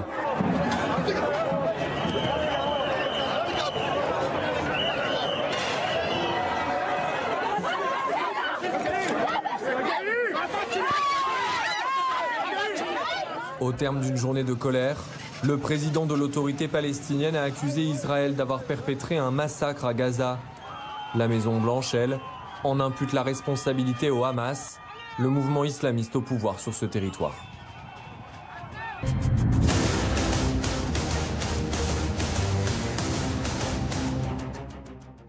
Les équipes BFM TV ont suivi cette journée depuis Jérusalem, depuis Gaza également. Nous allons d'abord retrouver Isabelle Golens qui est à Jérusalem pour BFM TV. Ces images que l'on voit ce soir des deux drapeaux, Isabelle, projetés sur le mur des lamentations, drapeau israélien et drapeau américain. Décrivez-nous ce que vous avez vu aujourd'hui.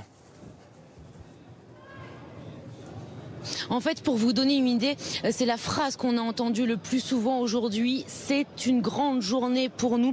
Des Israéliens qui reprennent quasiment les mots de leur Premier ministre Benjamin Netanyahou qui a parlé de jour historique. Certains juifs israéliens avec qui nous avons discuté nous ont dit que c'était la meilleure chose qui soit arrivée ici depuis très longtemps. Certains parlent de victoire et puis d'autres pensent déjà à l'étape d'après. Ils veulent que les autres pays suivent les États-Unis et reconnaissent à leur tour Jérusalem comme capitale d'Israël. On a croisé également cet après-midi aux abords de l'ambassade des Israéliens venus pour immortaliser le moment avec dans la main ce drapeau américain, ces mêmes drapeaux américains qu'on a vu décorer depuis plusieurs jours toute une partie de la ville. Mais il faut noter que si la décision américaine fait quasiment l'unanimité auprès des Juifs israéliens de Jérusalem, elle n'a pas donné lieu non plus à une effervescence particulière dans les rues, comme il y a eu en revanche hier pour le Jérusalem Day, la fête pour les Israéliens qui célèbrent la réunification de la ville de Jérusalem. Quant à la minorité d'Israéliens opposés à cette installation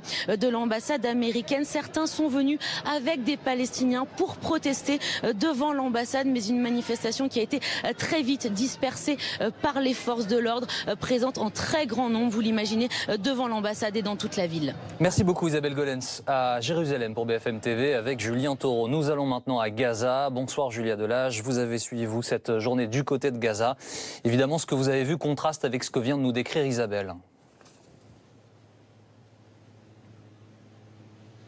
Effectivement, c'est un jour de colère. Voilà les mots qui étaient sur les lèvres de la plupart des manifestants que nous avons rencontrés. Aujourd'hui, nous voulons envoyer un message à Donald Trump et à Benjamin Netanyahou. Cette terre est la nôtre, nous disait un jeune manifestant qui brandissait un lance-pierre, ulcéré évidemment par l'inauguration de l'ambassade américaine à Jérusalem. Des centaines de jeunes aujourd'hui avaient décidé d'en découdre et la riposte de l'armée israélienne ne s'est pas faite attendre. Les blessés sont tombés toute la journée et le bilan ce soir évidemment est lourd, mais cela n'entame en rien la détermination des manifestants. La journée de mobilisation de demain s'annonce immense.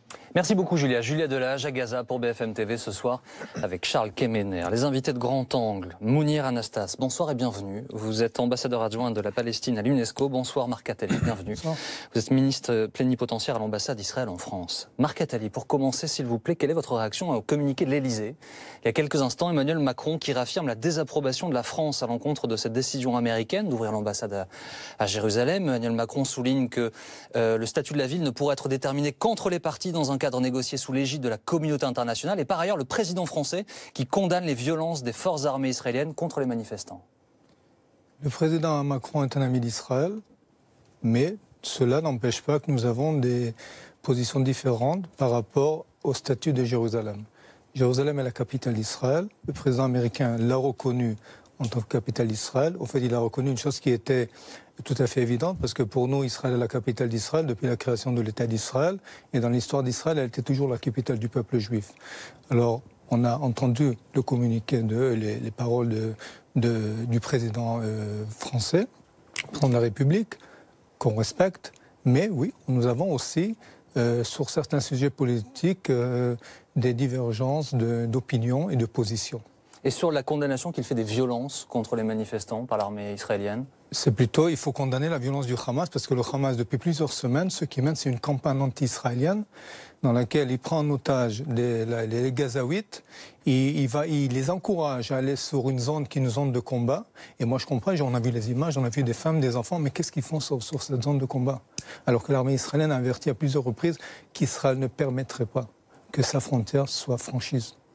C'est impossible de l'accepter. Alors, supposons qu'ils franchissent la frontière. Et qu'est-ce qu'ils vont faire ensuite? Dans quel objectif?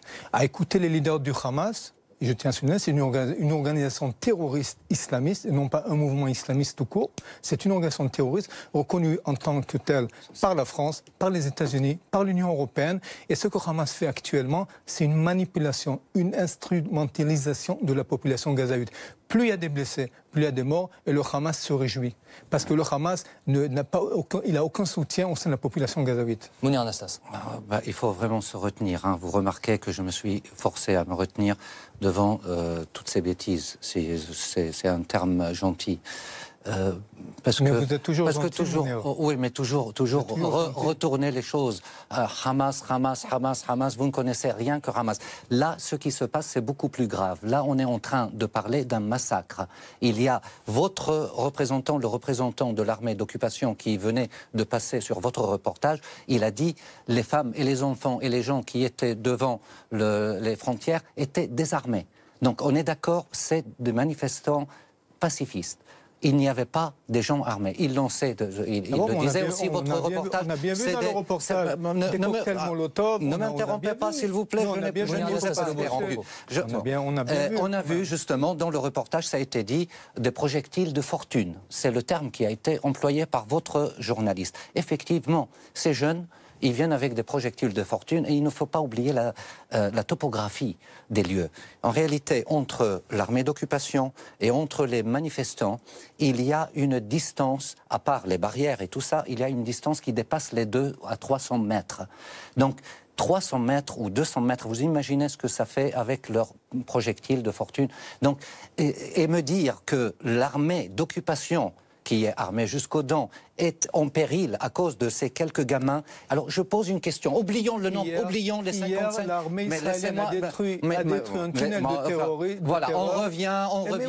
Là, ce qui se passe, il y a des civils désarmés. Quel est l'objectif de cette violence? Quel est l'objectif? Simplement réclamer nos droits. Le droit du peuple palestinien stipulé dans les résolutions internationales. Les droits et aussi des devoirs. Mais laissez-moi pas en même temps, s'il vous plaît. Terminez, Mounir Anastas, et ensuite, Marc Attali, je vous donne la parole. Déjà, c'est une manifestation pacifiste pour réclamer nos droits que Israël ne respecte pas, en tête de quelle, justement, c'est l'occasion, c'est la résolution 194. Vous la connaissez sans doute très bien. D'ailleurs, l'admission d'Israël en tant qu'État membre aux Nations Unies était conditionnelle. Il le sait. Était conditionnel. Non, désolé. La condition, c'était... Je ne le sais pas. Bon, je vous l'apprends. Je vous l'apprends et vous pouvez aller vérifier. On va les faire tout à l'heure. Était conditionné par l'acceptation d'Israël d'exécuter, de mettre en œuvre la résolution 194 qui parle du droit du retour. Et là, on est devant ce droit. C'est ce que réclament les Palestiniens. Mais une chose très importante, parce que là, on est face à un massacre terrible. Et je remercie, bien sûr, le président français pour sa condamnation claire de la violence utilisée par l'armée d'occupation contre les civils. C'est une chose importante. J'aurais bien voulu entendre d'autres condamnations. On a entendu des dizaines, mais l'Union européenne a condamné avec des termes relatifs. On condamne Mounir Anastace, pardon, je vous interromps parce que je voudrais que chacun puisse s'exprimer de façon équitable. Marc Attali. Oui, vraiment, je comprends pas. Enfin, les mêmes slogans, les mêmes paroles, ça fait 70 ans, vous répétez le droit, le droit, le droit. La résolution 194 et la résolution qui a précédé celle-ci, en 1947, c'était 2 États, un État juif, un État arabe. Les Juifs l'ont accepté, les Arabes l'ont rejeté, ont déclaré la guerre contre Israël. On va pas maintenant revenir sur 70 ans d'histoire. Mais où vous étiez pendant 70 ans? Où vous étiez? Israël s'est retiré de la bande de Gaza en 2005.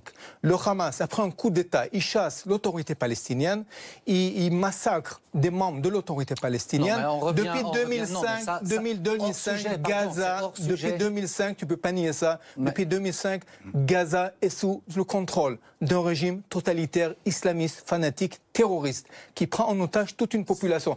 Qu'est-ce que font des enfants?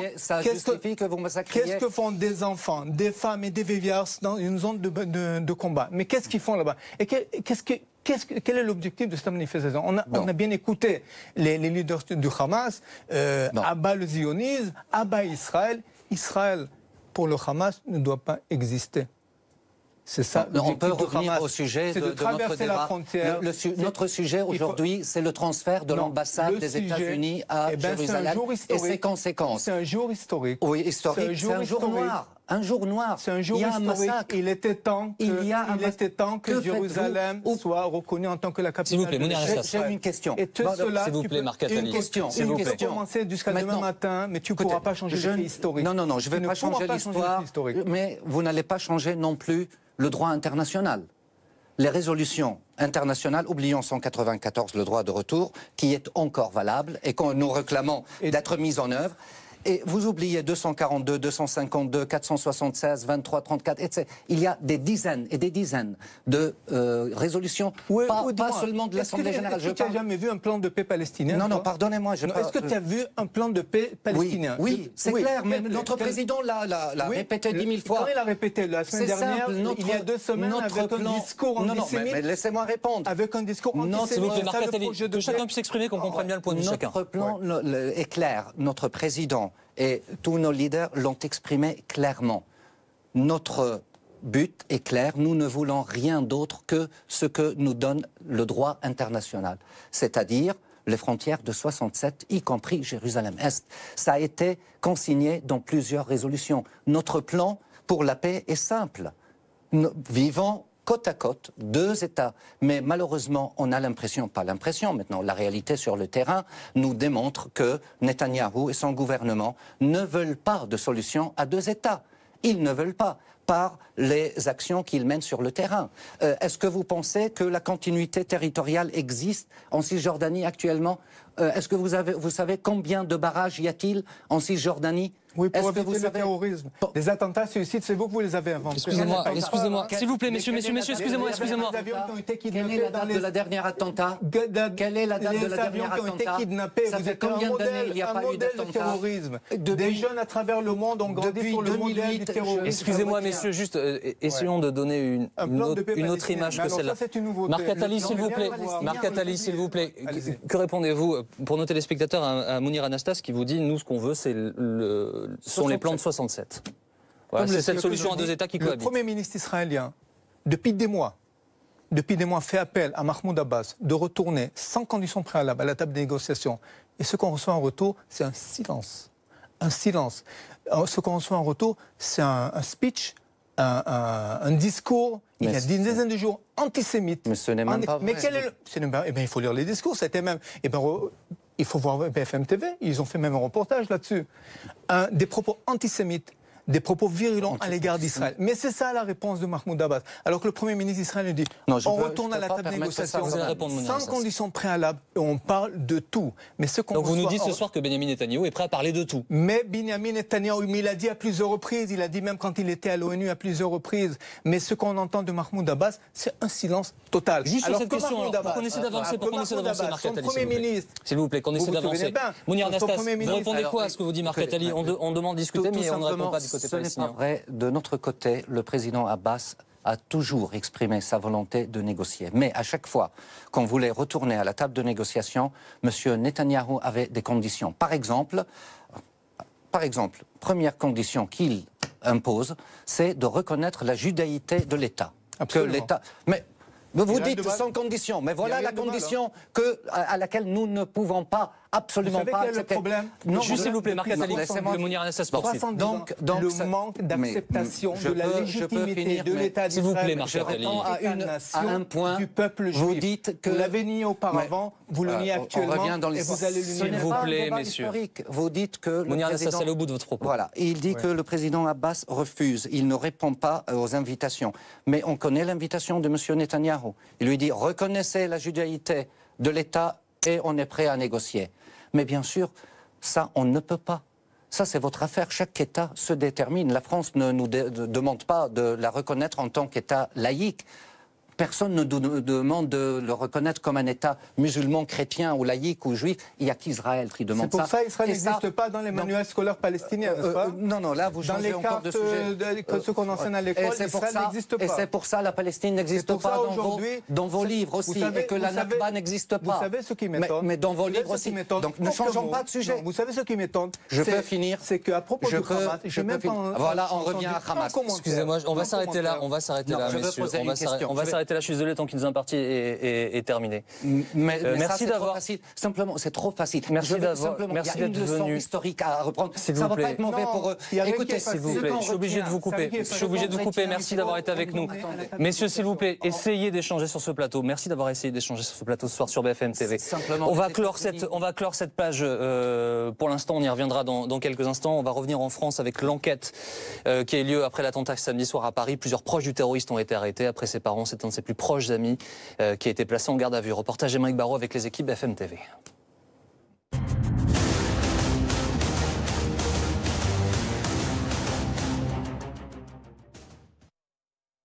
Khamzat Azimov et Abdoulhakim Anaïef. L'enquête se focalise désormais sur le terroriste et son meilleur ami. Les deux jeunes de 20 ans se sont rencontrés ici dans ce quartier de Strasbourg. Alors lycéens, les deux camarades d'origine tchétchène sont inséparables. Ouais, c'était des potes, quoi. Genre, ils traînaient ensemble, ils allaient au lycée ensemble, ils faisaient un peu de la lutte ensemble, ils faisaient un peu de sport ensemble, quoi. Ouais. Deux amis bientôt dans les radars des renseignements.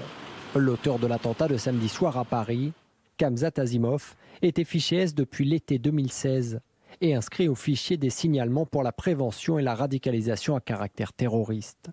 Son ami, Abdoulhakim Anaïef, était lui surveillé de près depuis qu'il avait épousé religieusement une femme de 19 ans radicalisée. Cette femme avait tenté l'an dernier de rejoindre la Syrie. Une alerte qui vaut alors à Khamzat Azimov d'être entendu par la section antiterroriste de la brigade criminelle en raison de ses relations. Mais il n'est alors pas poursuivi. Azimov était-il au courant de ce départ vers l'État islamique? A-t-il joué un rôle? Selon des anciens camarades de lycée, les deux jeunes avaient en tout cas deux personnalités bien différentes. Autant Khamzat, c'était quelqu'un d'un petit peu passif, d'un petit peu, on va dire, naïf, béat. Il était assez influençable, on va dire. C'était quelqu'un qu'on influence assez. Ouais, c'était quelqu'un de très, très, très naïf. Et Akin, il était également gentil, etc., mais il était un petit peu plus malin. C'était pas la personne idiote, c'était pas la personne qu'on va essayer d'embobiner ou autre. Les deux amis pratiquaient un islam rigoureux, mais ne semblaient pas endoctrinés. J'ai jamais entendu qui me parlait de Syrie ni Khamzat. Au contraire, il nous parlait de Syrie en mal quand il nous disait il venait des fois, quand il y avait des attentats, il venait et il disait ouais c'est n'importe quoi et tout, il nous disait ça. Abdoulhakim Anaïef, l'ami du terroriste, est toujours en garde à vue à la DGSI. Les enquêteurs veulent savoir s'il était toujours en lien récemment avec Khamzat Azimov, car celui-ci avait quitté Strasbourg et vivait depuis quelques mois avec sa famille dans cet hôtel meublé du 18e arrondissement de Paris. Les chambres où vivait la famille Asimov ont été perquisitionnées, du matériel informatique saisi, mais aucun élément probant n'aurait été trouvé. Les parents de Khamzat Asimov sont toujours entendus en garde à vue depuis dimanche.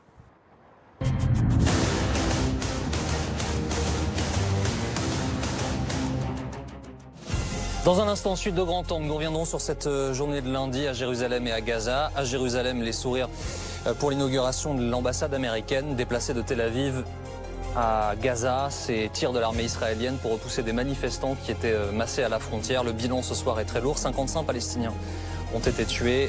Emmanuel Macron condamne ces violences. On en parle dans un instant.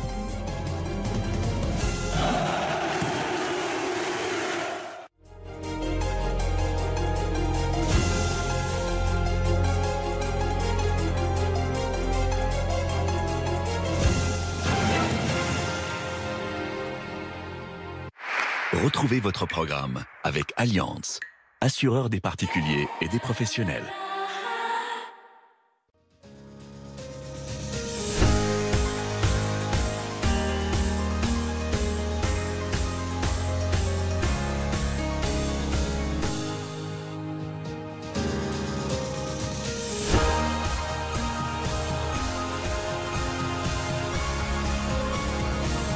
BFM TV, première sur l'info, aussi sur votre mobile.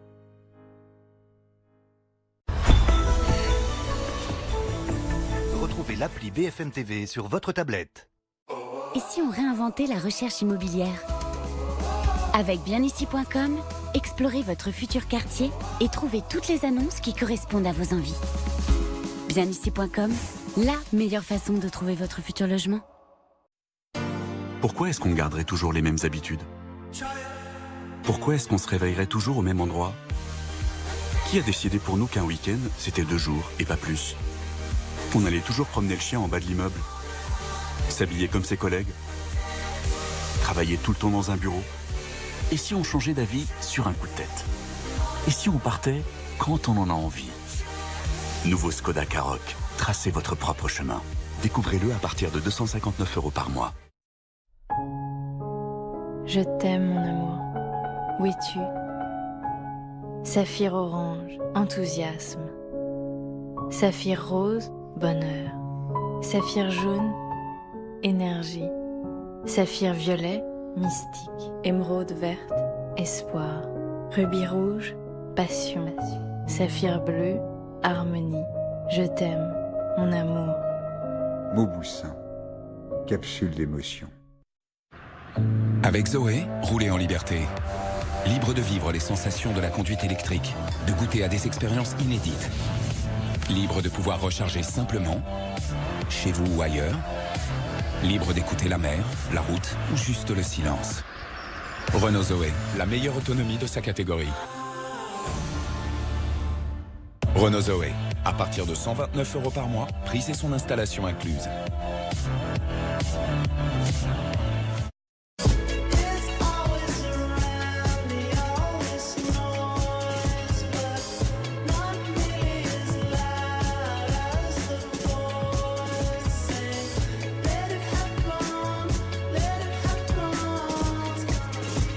Live irrésistible, le nouveau crush Givenchy.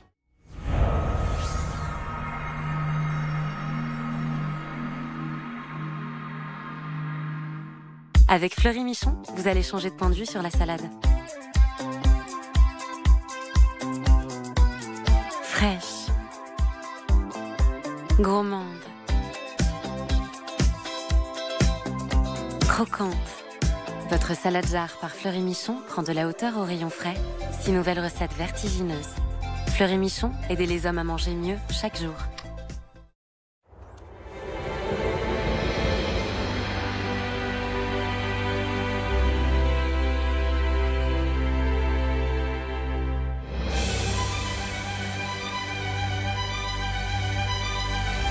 Montguerlain, la nouvelle eau de parfum floral. Tu as toujours eu ce regard unique sur le monde qui t'entoure. Peu importe le challenge. Tu as choisi la spontanéité et l'ouverture d'esprit au lieu du conformisme. Tu as su tracer ta propre voie. Celle qui fait de toi qui tu es. Et la route est encore longue et pleine de surprises. Maîtrisez votre trajectoire. Renault, partenaire officiel du Festival de Cannes.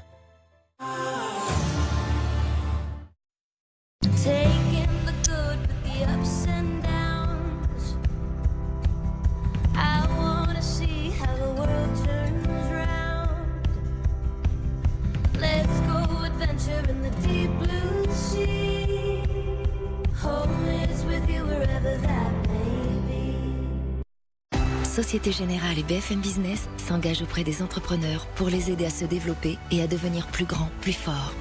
Retrouvez toute l'actualité Plus grand, plus fort sur bfmbusiness.com. Société Générale, partenaire de la croissance des entreprises.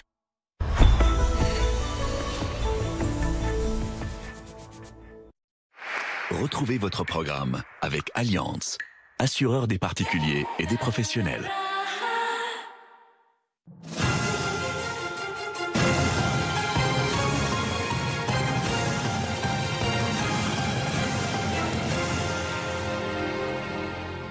Vous regardez Grand Angle, il est 23h30, soyez les bienvenus. Voici le programme de votre émission ce soir. Nous reviendrons sur ces sourires d'un côté israélien pour l'inauguration de l'ambassade américaine à Jérusalem, et de l'autre, la colère des Palestiniens et plusieurs dizaines de morts, au moins 55 ce soir, victimes des tirs de Tsahal dans la bande de Gaza, des violences condamnées par Emmanuel Macron. Pour Benyamin Netanyahou, la décision de Donald Trump de reconnaître la ville sainte comme capitale est aussi une victoire personnelle, lui qui est à la tête d'Israël depuis 12 ans. Reportage à 23h45. La question de l'Iran est une question qui l'obsède. Il est persuadé que le danger existentiel pour l'État d'Israël vient de l'Iran, et pas que pour l'État d'Israël, pour le monde. C'est sa conviction absolue. Pour lui, il y a une ligne rouge. L'Iran ne doit pas avoir d'arme nucléaire.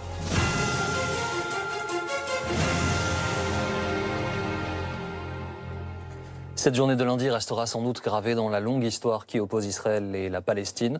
D'un côté, l'inauguration de l'ambassade américaine à Jérusalem, de l'autre, les tirs de Tsahal pour repousser les manifestants dans la bande de Gaza. Et un bilan très très lourd ce soir, des violences condamnées par l'Élysée. Grand angle reportage Alexis Cuvillier avec Manuel Abraun.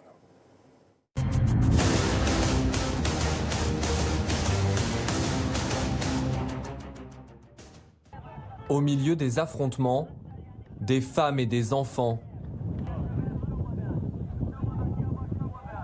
Ces manifestantes mettent le feu à des tas de pneus.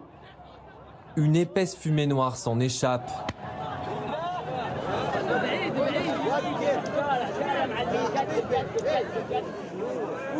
Un moyen de troubler la vision des gardes israéliens, postés à moins d'une centaine de mètres. La frontière entre Gaza et Israël a été déclarée zone militaire close.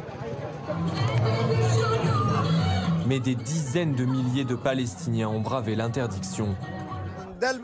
Cela montre que les gens sont conscients de ce qu'il se passe. Grâce à Dieu, ils viennent ici de leur propre chef, sans l'intervention d'aucun parti politique.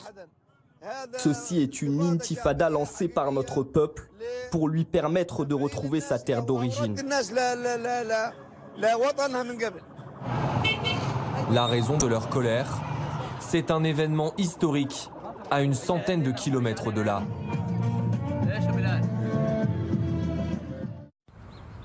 Sur les hauteurs de Jérusalem, les routes sont pavoisées de drapeaux aux couleurs d'Israël et des États-Unis. Des affiches saluent Donald Trump, l'ami de Sion, l'un des noms donnés à la ville sainte dans l'Ancien Testament. Dans les locaux de l'ancien consulat, des dizaines de personnalités ont été conviées à une cérémonie très spéciale. And of the free and the home of the brave. Distinguished guests and dear friends, Tammy and I welcome you to the opening and dedication of the United States Embassy in Jerusalem, Israel. 5 mois après l'annonce controversée du président américain, les États-Unis ont appliqué leur décision. Le Premier ministre israélien ne cache pas sa satisfaction. This is history. President Trump, by recognizing history, you have made history. Donald Trump n'a finalement pas fait le déplacement. C'est sa fille Ivanka et son mari Jared Kushner qui le représentent, tous deux fervents partisans de l'État israélien. Malgré la menace d'un embrasement, Washington n'a pas revu sa décision. Elle vaut reconnaissance de Jérusalem comme capitale d'Israël, un casus belli pour beaucoup de Palestiniens. Au même moment, à Gaza, des dizaines de projectiles de fortune sont lancés en direction de l'État juif. Des cerfs-volants, transportant de petits engins explosifs, s'élèvent dans le ciel.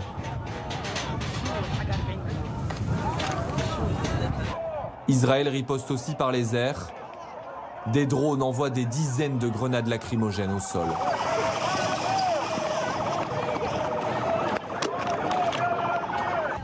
L'armée israélienne s'inquiète de voir les foules déborder sur son territoire. Le Hamas exploite les manifestants, les gens qui ne sont pas armés, qui viennent ici. Nous avons vu des femmes et des enfants en première ligne pour abattre nos frontières et pour faciliter le passage d'une seconde vague de terroristes de notre côté, près des communautés israéliennes.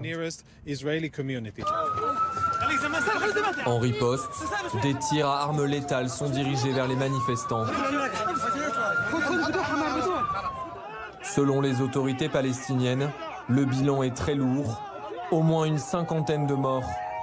C'est la journée la plus sanglante dans la région depuis la guerre de Gaza de 2014. Des tensions exacerbées également près d'une autre frontière, celle entre Israël et la Cisjordanie.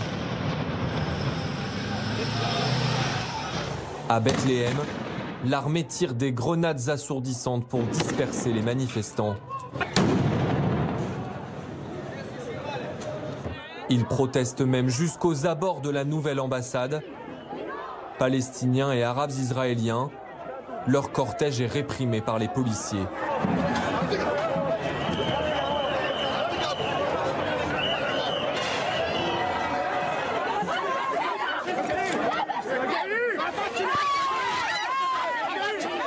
Au terme d'une journée de colère, le président de l'autorité palestinienne a accusé Israël d'avoir perpétré un massacre à Gaza. La Maison-Blanche, elle, en impute la responsabilité au Hamas, le mouvement islamiste au pouvoir sur ce territoire.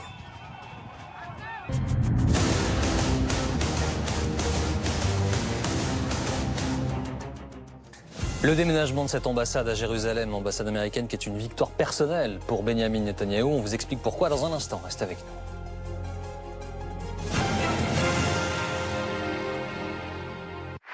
Retrouvez votre programme avec Allianz, assureur des particuliers et des professionnels. Mariage à Windsor. Samedi, journée spéciale dès 6h du matin sur BFM TV. L'union du prince Harry et de l'actrice américaine Meghan Markle.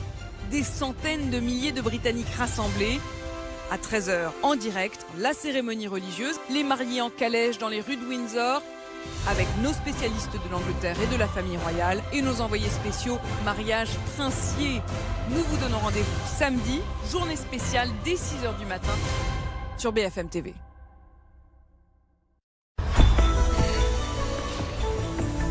Sur le web, retrouvez bfmtv.com. Et si on réinventait la recherche immobilière? Avec bienici.com, explorez votre futur quartier et trouvez toutes les annonces qui correspondent à vos envies. Bienici.com, la meilleure façon de trouver votre futur logement. Tu as toujours eu ce regard unique sur le monde qui t'entoure. Peu importe le challenge. Tu as choisi la spontanéité et l'ouverture d'esprit au lieu du conformisme. Tu as su tracer ta propre voie. Celle qui fait de toi qui tu es. Et la route est encore longue et pleine de surprises. Maîtrisez votre trajectoire. Renault, partenaire officiel du Festival de Cannes. Mise en vente à 1800 €. 1900. 1950. Une fois. Deux fois. 25. Adjugé vendu à 25 €. Général d'Optique à 25 ans. Quelle que soit votre correction, la monture et les verres à votre vue sont à partir de 25 €. Général d'Optique, la fin des lunettes chères. Ça continue. Lunettes correctrices, dispositif médical. Soirée spéciale, les secrets des Templiers. Demain à 20h50 sur RMC Découverte. Problème de store? Appelez Reparstore. Trouvez le centre le plus proche de chez vous sur reparstore.com. Devis gratuit et intervention rapide. Problème de store? Appelez Reparstore.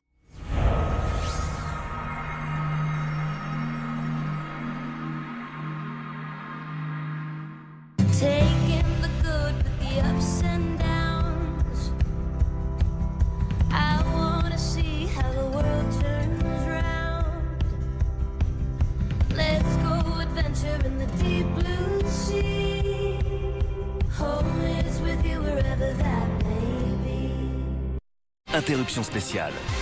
Mon entrepreneur d'assurance MMA me connaît bien et m'accompagne aussi dans ma vie privée. Sa gamme couvre mes besoins aussi bien professionnels que personnels. Envoyez la pub.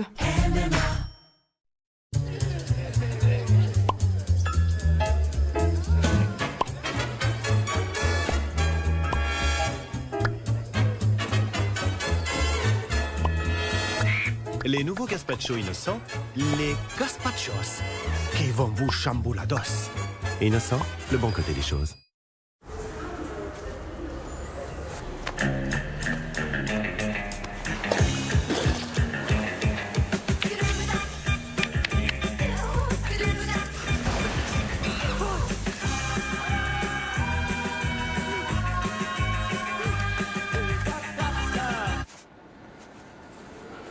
On est vite un peu perdu sans mobile. Orange vous prête un mobile en 24 heures en cas de casse, de perte ou de vol. Orange. Dis papa, on conduit comment dans le futur?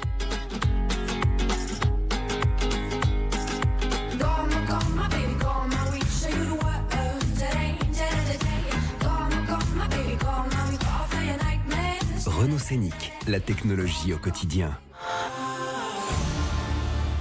Découvrez Renault Scénic et ses nouvelles motorisations essence à partir de 229 € par mois avec 4 ans d'entretien et de garantie inclus. Avec Fleury Michon, vous allez changer de point de vue sur la salade. Fraîche. Gourmande. Croquante. Votre salade jarre par Fleury Michon prend de la hauteur au rayon frais. 6 nouvelles recettes vertigineuses. Fleury Michon, aidez les hommes à manger mieux chaque jour.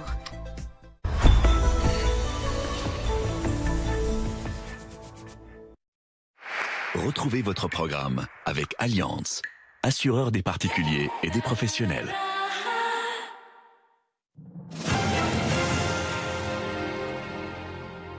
La décision de Donald Trump de transférer l'ambassade américaine de Tel Aviv à Jérusalem est également une victoire personnelle pour Benyamin Netanyahou, le Premier ministre israélien qui a choisi la méthode forte. Aujourd'hui, pour répondre à la manifestation à Gaza, il est à la tête du pays depuis 12 ans, s'est imposé au fil des années comme l'homme fort de l'État hébreu incarnant une ligne dure. Grand angle reportage, Mélanie Bontemps, Baptiste Besson et Philippe Rollin.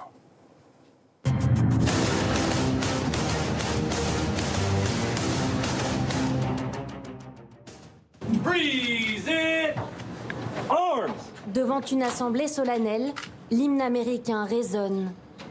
Oh, say, can you see by the dawn's early light? Des centaines de dignitaires américains et israéliens sont venus assister à l'inauguration de l'ambassade américaine à Jérusalem. Au premier rang, la fille de Donald Trump et Benyamin Netanyahou. Pour le leader israélien, cette reconnaissance de Jérusalem comme capitale est une décision historique. Dear friends, what a glorious day. Remember this moment. And God bless Jerusalem, the eternal, undivided capital of Israel. Au même moment, à la frontière, des dizaines de milliers de Palestiniens manifestent. Les affrontements sont violents. L'armée israélienne tire, faisant plus de 40 morts. Les soldats ont reçu l'ordre d'empêcher à tout prix le franchissement de la frontière. La manière forte, incarnée par un homme, Benyamin Netanyahou. Pour ses partisans, le transfert de l'ambassade américaine est aussi sa victoire. Bien sûr, c'est grâce à Netanyahou et au président Trump. Netanyahou est le roi d'Israël, si on peut dire. On l'aime. Ses soutiens le surnomment Bibi. Benyamin Netanyahou est au pouvoir depuis maintenant plus de 12 ans. Le leader de la droite a réussi à imposer au fil des ans sa vision du pays, une ligne dure puisée dans ses racines familiales. Un père très impliqué politiquement et idéologiquement dans le mouvement de droite israélienne, professeur d'histoire très reconnu, donc une famille très idéologique, très militante, très à droite. À 18 ans, Benyamin Netanyahou s'engage comme ses deux frères dans une unité d'élite de l'armée israélienne. Un événement tragique va alors bouleverser sa vie. La mort de son frère aîné dans une opération antiterroriste en 1976. Un vol Air France en provenance de Tel Aviv est détourné par des Palestiniens et des militants d'extrême gauche. Yonatan Netanyahou dirige le commando chargé de libérer les otages. Il est tué par un assaillant. Il a perdu la personne qui était le plus chère pour lui, qui était son grand frère, qui était pas son idole, mais son modèle, on va dire.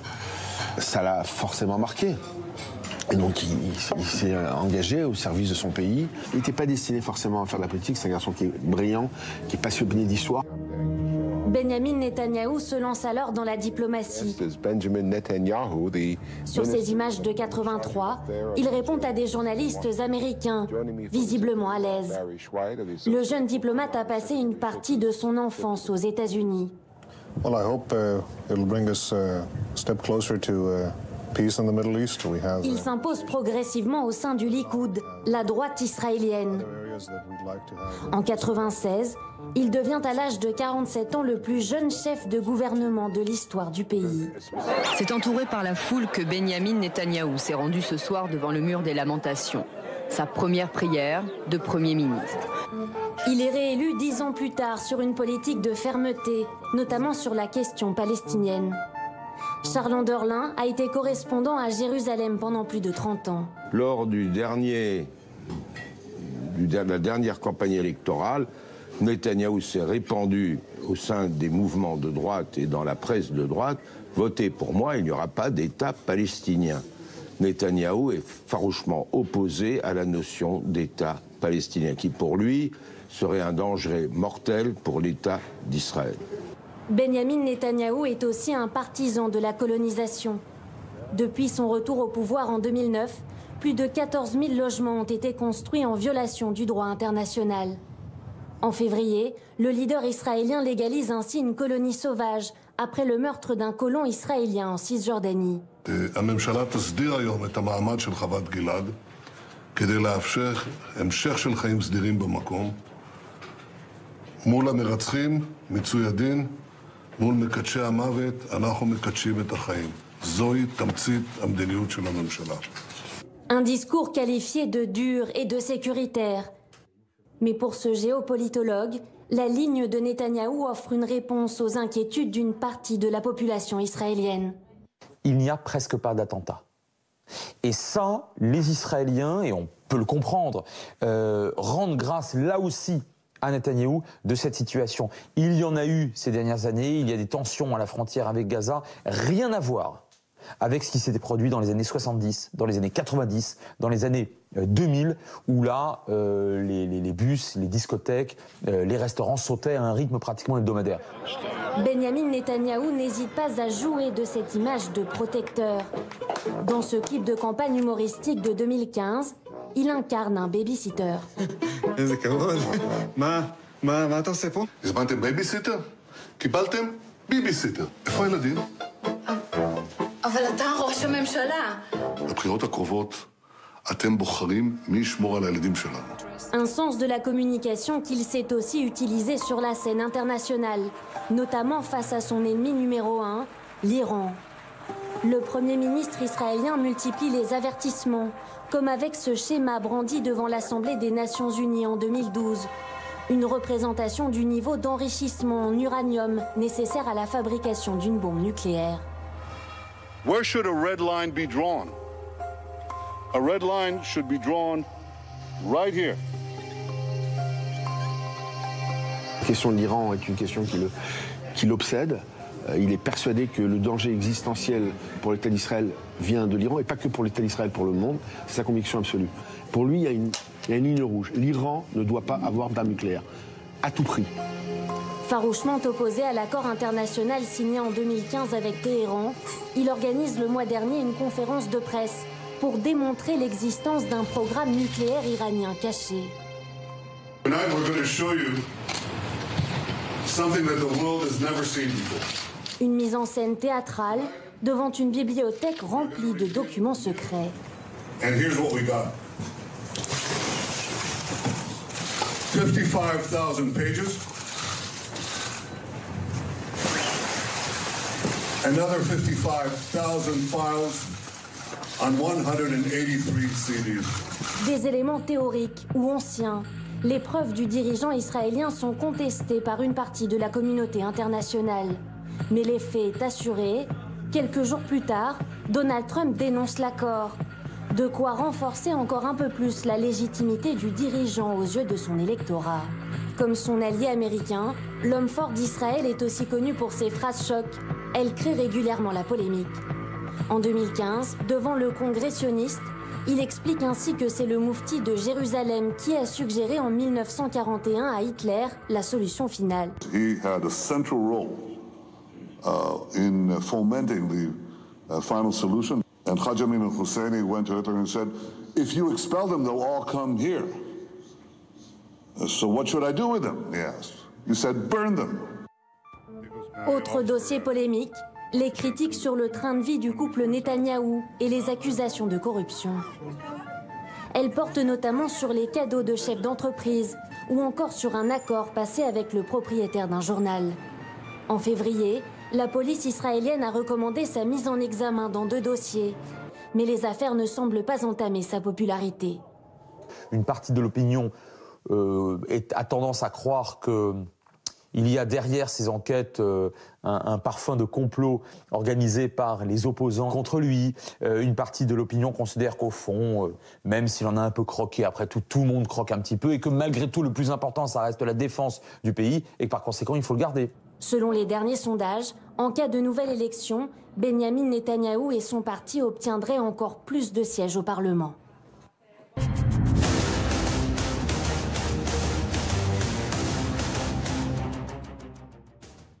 Reste avec nous dans un instant avec Rachid Embarki. Vous reviendrez sur cette journée à Jérusalem et à Gaza. D'un côté, les sourires pour l'inauguration de l'ambassade américaine à Jérusalem qui a été transférée de Tel Aviv. De l'autre, les larmes et les cris à la frontière de la bande de Gaza. 55 morts au moins côté palestinien sous les tirs de l'armée israélienne qui accuse le Hamas de pousser la population vers cette frontière. Emmanuel Macron ce soir condamne fermement ces violences. Vous y reviendrez dans un instant avec Rachid. On se retrouve demain, 22h, pour Grand Angle. À demain.